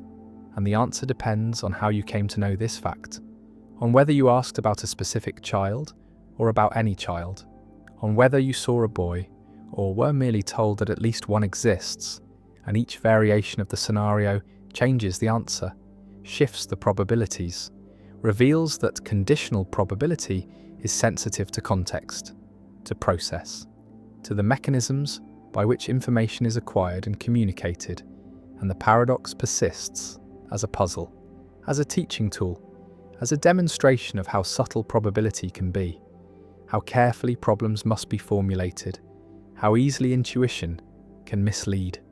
And the boy walks ahead, evidence of his existence, shifting probabilities, conditioning beliefs, and the mathematics unfolds, precise and unforgiving, calculating 1/3 or 1/2 or 13/27, depending on the details, and the intuition struggles to keep up, struggles to grasp why the day of the week matters, why seeing is different from being told, why reference classes and selection effects have such profound impacts on what should be simple questions, and the paradox endures, unsettled in the sense that people continue to disagree about which answer is correct for which version, continue to debate whether the problem is well posed, continue to find new variations that test the boundaries of conditional probability, and the family continues walking.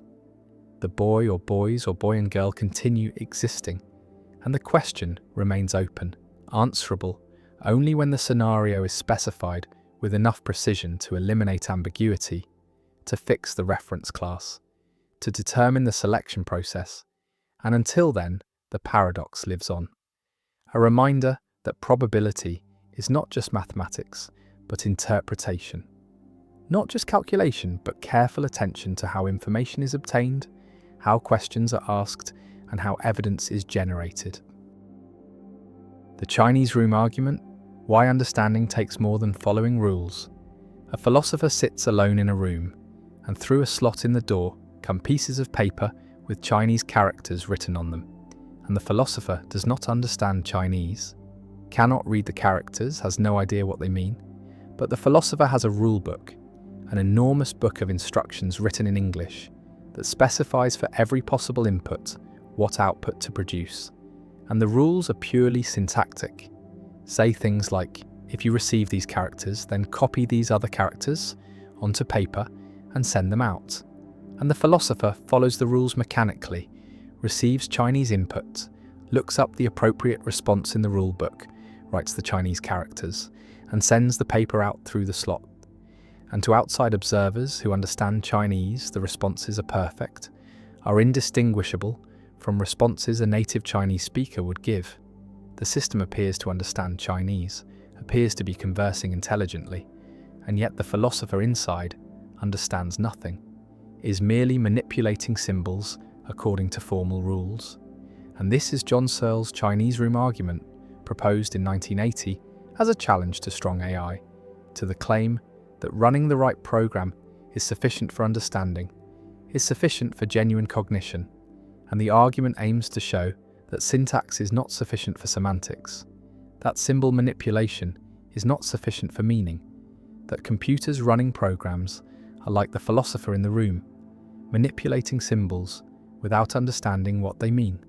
Imagine the situation from the philosopher's perspective, sitting with the rule book, receiving incomprehensible squiggles, looking up responses, writing more incomprehensible squiggles, and sending them out.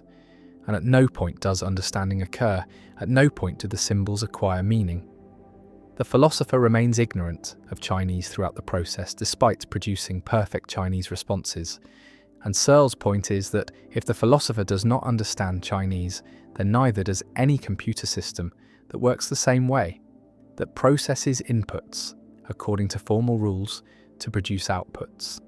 And since all computer programs work by manipulating symbols according to formal rules, no computer program can produce genuine understanding, can produce semantics, no matter how sophisticated the program, how large the rulebook, how perfect the responses.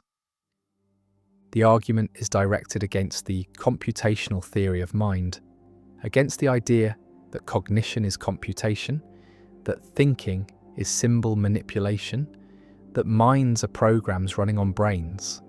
And Searle argues that this view is false, that minds have more than computational properties, that understanding requires something beyond syntax, something like intentionality, the capacity for thoughts to be about things, to have meaning, and intentionality is not a computational property, is not something that emerges from symbol manipulation.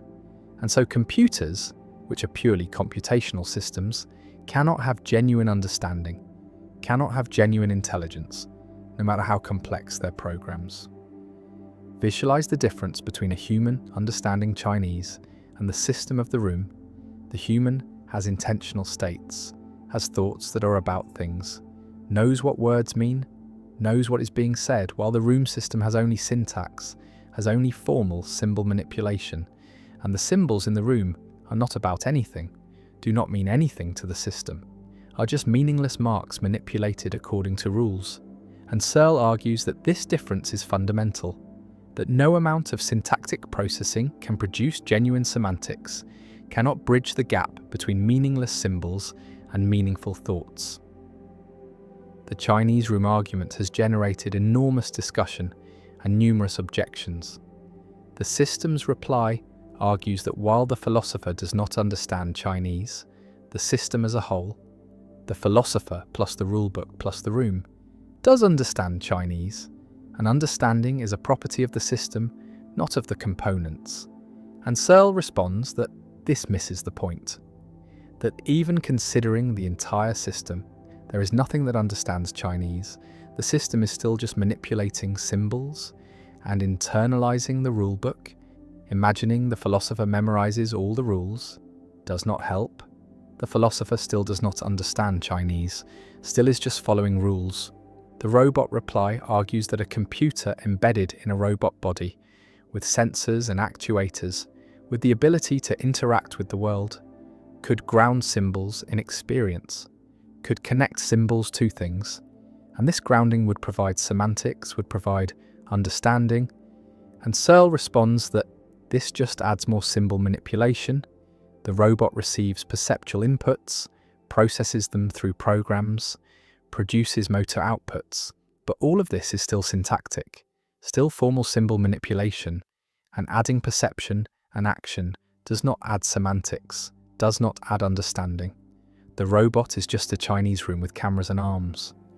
The brain simulator reply argues that if the program simulated the actual brain processes involved in understanding Chinese, neuron by neuron, then running the program would produce understanding. Because understanding is what brains do, and the simulation reproduces what brains do. And Searle responds with the thought experiment of replacing neurons with silicon chips one by one, and asks whether, at some point, understanding suddenly disappears, and argues that if understanding depends on specific biological properties of neurons, then simulation is insufficient. And if understanding depends only on computational properties, then simulation has them and still does not produce understanding, showing that computation is not enough. The Other Minds reply argues that we attribute understanding to other humans based on their behavior, and if a computer produces the same behavior, we should attribute understanding to it by the same reasoning. And Searle responds that this is an epistemological point about how we know others understand. But his argument is a metaphysical point about what understanding is, and behaviorally equivalent systems might differ in whether they genuinely understand, and the Chinese room shows that behavioral equivalence does not guarantee understanding. Supporters of strong AI have largely rejected the Chinese room argument, have argued that Searle begs the question by assuming there is something more to understanding than syntactic processing, that he relies on intuitions about the philosopher's lack of understanding without justifying those intuitions, and that if the system perfectly duplicates the behavior of a Chinese understander, then it is a Chinese understander. An understanding is not a mysterious inner property, but is constituted by the right functional organization, the right pattern of information processing, and the Chinese room system has that organization. The argument also raises questions about what understanding is, what makes the difference between genuine and merely apparent understanding, and whether there could be a fact of the matter about whether a system understands or whether understanding is something we attribute based on pragmatic considerations. And Searle argues that understanding involves consciousness, involves subjective experience, involves intentionality, and these are biological phenomena that cannot be duplicated by computation, while functionalists argue that understanding is a matter of functional organization, and any system with the right organization understands regardless of its physical implementation. The philosopher sits in the room, manipulating Chinese characters, following rules, producing perfect responses, and understanding nothing, and the question remains whether this thought experiment refutes strong AI, whether it shows that computation is insufficient for understanding, or whether it merely trades on intuitions about the thought experiment that should not be trusted.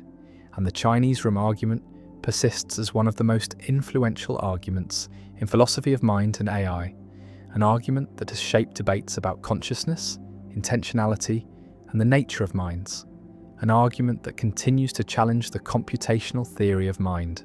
And the room remains. The philosopher remains, following rules, producing symbols, understanding nothing, and Searle's challenge endures, demanding explanation of how syntax could ever produce semantics, how symbol manipulation could ever produce meaning, and the argument stands as a permanent thorn in the side of strong AI, a thought experiment that forces advocates of computational theories to explain what their theories cannot easily explain, how understanding emerges from computation, how minds can be programs, and whether machines can think. The coastline paradox, why no one can agree how long Britain's shore is. A mapmaker sits down to measure the length of the coastline of Great Britain, the perimeter of the island, the total distance around its shores. And this seems like a straightforward task, a matter of careful measurement and calculation. But the paradox is that the answer depends on the scale of measurement, on how closely you look, on what size ruler you use to trace the coast.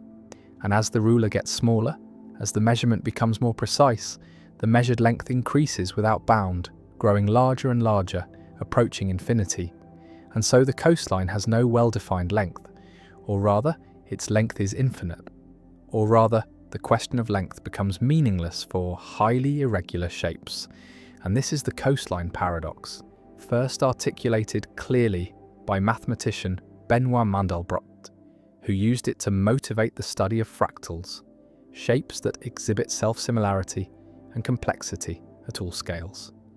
Imagine measuring the coastline with a 100-kilometer ruler, a straight stick 100 kilometers long, and you walk around the island placing the stick end to end, measuring each straight segment. And when you reach the starting point, you add up all the segments and get a total length, perhaps 4,000 kilometers, and this seems like a reasonable measurement. But now imagine using a 10-kilometer ruler instead, a shorter stick. And because the ruler is shorter, it can follow the bends and curves of the coast more closely. It does not cut across bays and headlands, but traces around them. And when you complete the circuit, the total length is longer, perhaps 5,000 kilometers, because the shorter ruler captures more detail, more twists and turns, that the longer ruler missed. And now imagine using a 1-kilometer ruler, even shorter, and it follows the coast even more closely, entering smaller inlets, tracing around individual rocks and peninsulas, and the measured length increases again, perhaps to 7,000 kilometers. Continue this process using shorter and shorter rulers, a 100-meter ruler, a 10-meter ruler, a 1-meter ruler, and each time the measured length increases, because each shorter ruler reveals new details, new irregularities, new ins and outs that the previous ruler smoothed over, and the coastline is fractal-like, exhibiting structure at every scale. Every time you zoom in, you find new complexity, new bays within bays, new peninsulas jutting from peninsulas. And so there is no scale at which the coast becomes smooth, no level of detail at which further refinement stops revealing new length. And if you continue to arbitrarily, small rulers, measuring every pebble, every grain of sand, every molecule, the measured length grows without limit, approaching infinity. And so the coastline paradox concludes that the coastline has infinite length, or more carefully, that the concept of length as traditionally defined does not apply to highly irregular curves like coastlines. Mandelbrot used this paradox to introduce fractals, geometric shapes characterized by self-similarity and non-integer dimension. And he showed that coastlines, along with many other natural shapes like clouds, mountains, rivers and trees, are better described by fractal geometry than by traditional Euclidean geometry. And fractals have a property called fractal dimension, a number that quantifies how much space the shape fills. And for a smooth curve, the dimension is 1. For a surface, the dimension is 2. But for fractals, the dimension can be a non-integer, like 1.2 or 1.5, indicating that the shape is more than a line, but less than a surface. And coastlines typically have fractal dimensions between 1 and 2, reflecting their intricate, space-filling character. The paradox has practical implications for geography and cartography, because if coastline length depends on measurement scale, then different measurements will give different answers. And there is no single correct answer to the question, how long is the coastline of Great Britain? The answer depends on what resolution of map you use, on what level of detail you include, and different countries and agencies use different conventions, sometimes specifying a minimum feature size or a standard ruler length. But these conventions are arbitrary, and different conventions give different lengths.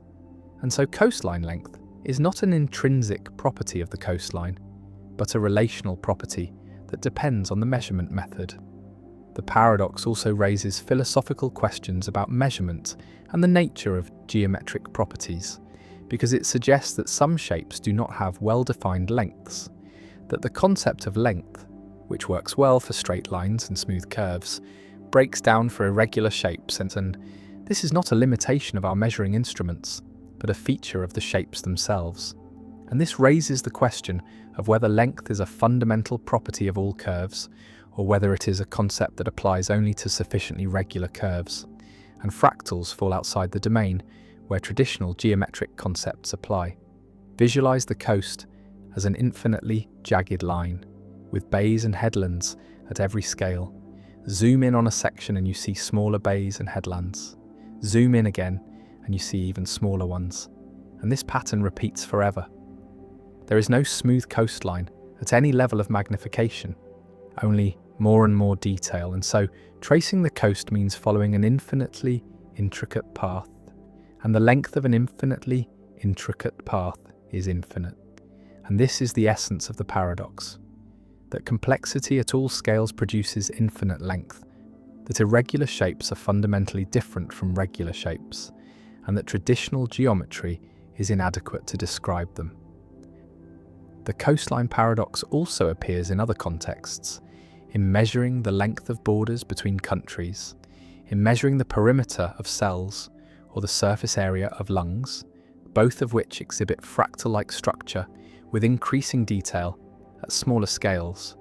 And in all these cases, the measured value depends on the scale of measurement, and there is no single correct answer, only a family of answers indexed by measurement resolution.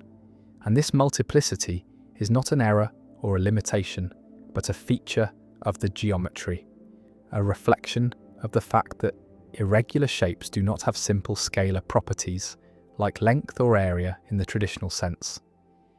The mapmaker gives up, unable to provide a single definitive number for the coastline length, or provides multiple numbers with caveats about measurement scale, and the coastline stretches around the island, infinitely detailed, infinitely long if measured with infinite precision, and the paradox remains a reminder that geometry is more complex than Euclid imagined, that natural shapes do not conform to circles and straight lines, that measurement depends on scale, and that some questions like how long is the coastline do not have simple answers, and Mandelbrot's fractals provide a framework for understanding this complexity, for describing and quantifying irregular shapes, and for recognizing that the world is full of structures that are neither one-dimensional nor two-dimensional, but somewhere in between.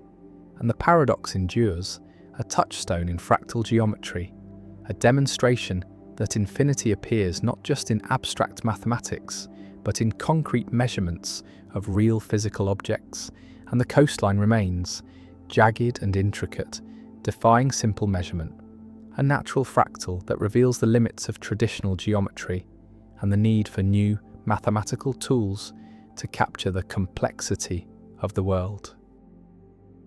The crocodile dilemma, when a monster's promise makes truth deadly.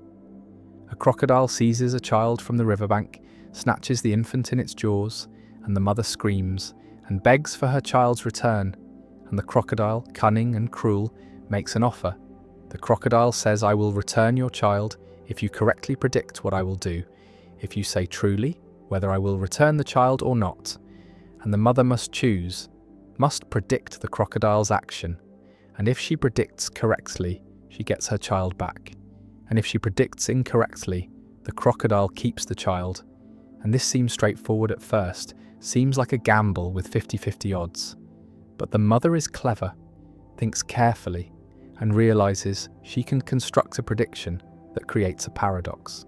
And she says to the crocodile, "You will not return my child." And now the crocodile faces an impossible choice, a logical trap from which there is no escape.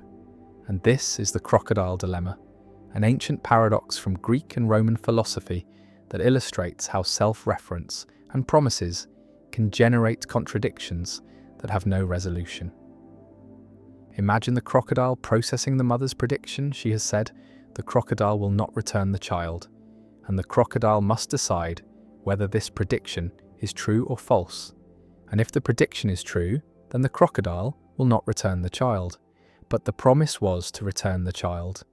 If the prediction is correct, and the prediction is correct, so the crocodile must return the child. But returning the child makes the prediction false, because the prediction said the child would not be returned. And if the prediction is false, then the crocodile is not obligated to return the child, but not returning the child makes the prediction true. And if it is true, the crocodile must return the child, and the cycle repeats. And the crocodile is stuck, unable to act, unable to fulfill the promise without violating it, unable to violate it without fulfilling it, and the paradox is complete.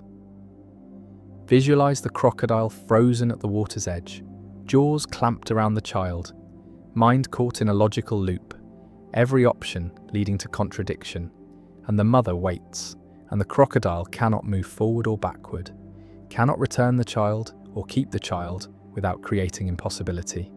And the promise that seemed simple, seemed like a straightforward conditional, has become a trap, has revealed that some promises are unkeepable, some conditionals are incoherent when their conditions refer to their own fulfillment.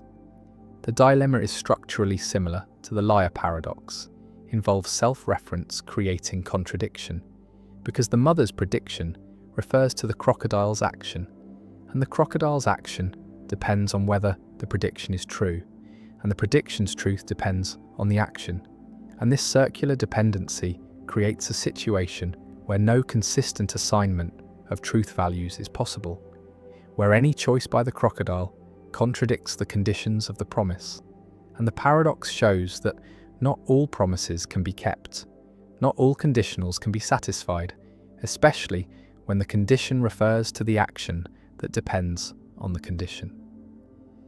One proposed resolution is that the crocodile's promise is defective, is not a genuine promise, but a linguistic trick, because promises must be performable, must create obligations that can be fulfilled, and the crocodile's promise creates an obligation that cannot be fulfilled when the mother makes the strategic prediction, and so the promise is void. The crocodile is not bound by it, and the crocodile can do whatever it chooses without violating any obligation, and by this resolution, the crocodile keeps the child. The mother loses. Not because her prediction was wrong, but because she made a prediction that made the promise unenforceable, and the dilemma is resolved by rejecting the premise that the promise binds the crocodile in paradoxical cases. Another resolution distinguishes between the crocodile's intentions at the moment of making the promise and the actual outcome, and argues that the promise should be interpreted as concerning the crocodile's intended action, not the final action after considering the prediction, and when the mother predicts the child will not be returned, the crocodile evaluates whether to intend to return the child, and if the crocodile's initial intention is not to return the child, then the prediction is correct, and the crocodile should return the child according to the promise. And this return action does not create a contradiction, because the promise was about the intention, not about the final action. But this resolution seems strained, seems to reinterpret the promise in ways that were not clearly intended. And it is not obvious that distinguishing intention from action resolves the paradox or merely shifts it. A third resolution embraces the paradox and argues that it shows the limits of what can be promised, that some conditionals are inherently problematic, that promises whose conditions involve self-reference or depend on the promise's response to the condition create logical tangles that cannot be resolved, and rational agents should avoid making such promises, should recognize that not every grammatically well-formed conditional statement creates a genuine obligation, and the crocodile's mistake was offering a promise whose structure allowed paradoxical predictions. And once the paradox emerges, the crocodile is released from the promise, is in a situation where any action is permissible because no action can satisfy the promise, and morality and logic give no guidance. The crocodile dilemma also illustrates issues in game theory and strategic reasoning, because the mother is using her prediction strategically, choosing her words not to convey her genuine belief about what the crocodile will do, but to create a situation where the crocodile cannot win. And this strategic use of language, using predictions not to predict, but to constrain, appears in negotiations, legal arguments, and political discourse, where statements are crafted to create binds, to force opponents into positions where any response is disadvantageous, and the dilemma shows that self-referential statements can be weapons, can be used to trap others in paradoxes where no good option exists. The dilemma has modern variants involving computers and artificial intelligence, where programs might be given instructions that are self-referential, that depend on the program's own output in ways that create paradox, and programmers must be careful to avoid such loops, must ensure that conditionals do not refer to their own evaluation in ways that create infinite, regress, or contradiction. And the crocodile dilemma serves as a warning, a reminder that self-reference is dangerous, creates problems that cannot always be resolved by cleverness or by trying harder, but only by recognizing the structure and avoiding it. The child hangs in the crocodile's jaws. The mother waits for an answer, and the crocodile is paralyzed by logic, cannot move without contradiction, and the ancient paradox remains, unsolved, unresolvable, a trap that philosophy has not escaped, a reminder that language can create impossibilities, that promises can be unkeepable, that self-reference generates paradoxes that defy solution, and the crocodile dilemma endures, taught in logic classes, discussed in philosophy seminars, a vivid example of how words can bind more tightly than chains, how a simple promise can become an impossible obligation, and how the combination of self-reference and conditionality creates contradictions from which there is no escape, and the crocodile remains frozen, the child unclaimed, and the paradox persists, waiting at the riverbank for the next clever victim to spring the trap. The Ellsberg paradox. An urn contains 90 balls, 30 of which are red, and 60 of which are some mix of black and yellow, but the exact proportions of black and yellow are unknown. The 60 non-red balls could be all black, all yellow, or any combination, and you are offered a series of bets, and the choices you face reveal a pattern of preferences that violates the standard axioms of rational decision theory. And this is the Ellsberg paradox, named after Daniel Ellsberg, who presented it in 1961. And the paradox demonstrates that people systematically prefer known probabilities to unknown probabilities, exhibiting what is called ambiguity aversion, a tendency to avoid situations where the probabilities are uncertain, and this preference pattern cannot be accommodated by expected utility theory, which requires that rational agents have well-defined subjective probabilities for all events and choose actions that maximize expected utility, calculated using these probabilities. The first bet involves choosing between two options. Bet A pays if a red ball is drawn, and bet B pays if a black ball is drawn. And most people prefer bet A, preferring to bet on red, where the probability is known to be 30 out of 90, 1/3, rather than betting on black, where the probability is unknown, could be anything from 0 to 60 out of 90. And this preference seems reasonable, seems to reflect a cautious attitude toward uncertainty, a desire to avoid ambiguity. The second bet offers a choice between bet C, which pays if a red or yellow ball is drawn, and bet D, which pays if a black or yellow ball is drawn, and most people prefer bet D, preferring to bet on black or yellow, where the combined probability is known to be 60 out of 90, 2/3, rather than betting on red or yellow, where the probability depends on the unknown proportion of yellow balls. The paradox emerges when these two preferences are combined, because preferring bet A to bet B suggests that the person believes red is more likely than black, that they implicitly assign a higher subjective probability to red, and preferring bet D to bet C suggests that they believe black or yellow is more likely than red or yellow, which implies that black is more likely than red.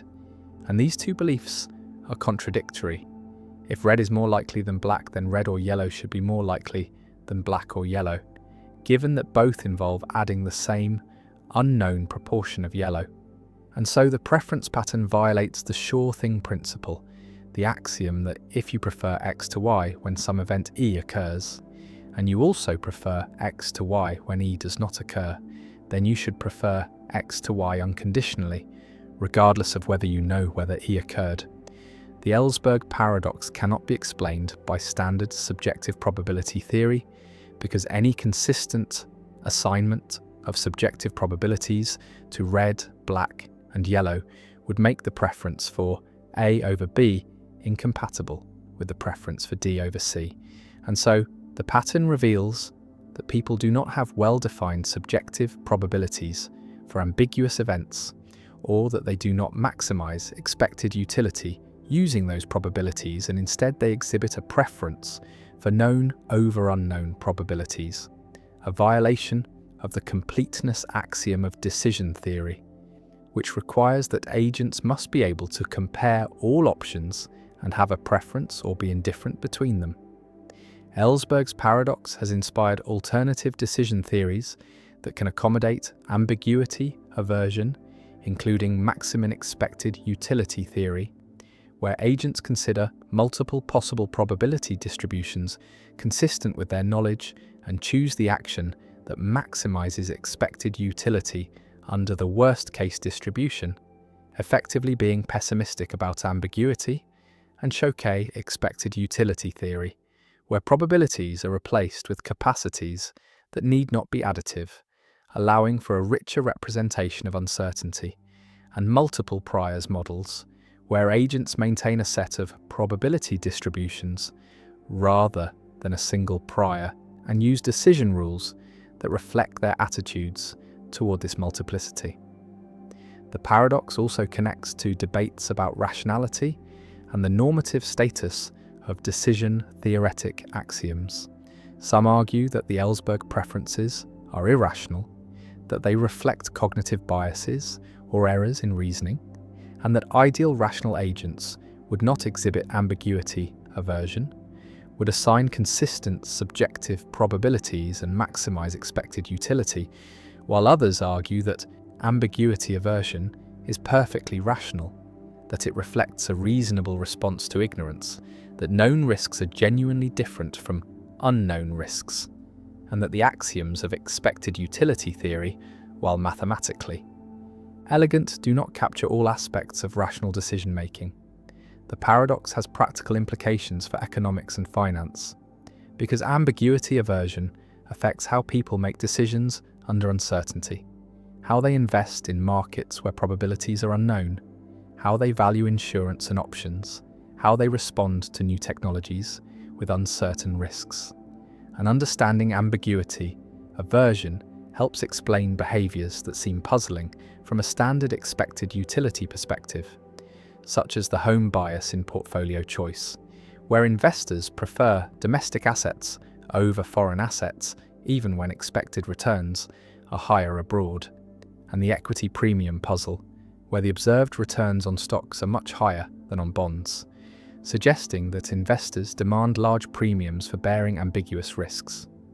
The urn sits on the table, 90 balls inside, 30 red and 60 mixed, and you must choose, and the choices seem reasonable, seem to reflect a natural caution about the unknown, but the pattern of choices violates the axioms of rational decision theory, reveals a preference structure that cannot be represented by subjective probabilities, and the paradox forces a choice: either accept that the preferences are irrational and should be corrected, or accept that the theory is incomplete and should be extended, and neither option is comfortable. Neither satisfies the desire for a simple unified theory of rational choice. And so the Ellsberg paradox remains, a challenge to orthodoxy, a puzzle that resists easy resolution, a demonstration that human decision-making is more complex than the elegant mathematics of expected utility suggests, and the ambiguity persists. The unknown proportions of black and yellow remain unknown, and we choose as we must, preferring the known to the unknown, preferring certainty to ambiguity, and the theory struggles to accommodate this preference, struggles to explain why it should be rational or how it can be consistent, and the paradox endures, unsolved, unresolved, a permanent thorn in the side of decision theory. A reminder that rationality is contested, that formal models capture some aspects of decision-making but not all, and that the gap between theory and behavior, between what axioms demand and what people do, may reflect not irrationality, but the inadequacy of the axioms themselves. And the urn waits, the balls wait, the choice waits, and we must decide, knowing some probabilities but not others. And the decision reveals something about us, about how we value knowledge and fear ignorance, about whether ambiguity is just another form of risk or something fundamentally different, and the paradox lingers, unresolved, unsettled, a puzzle that decision theory has not yet tamed.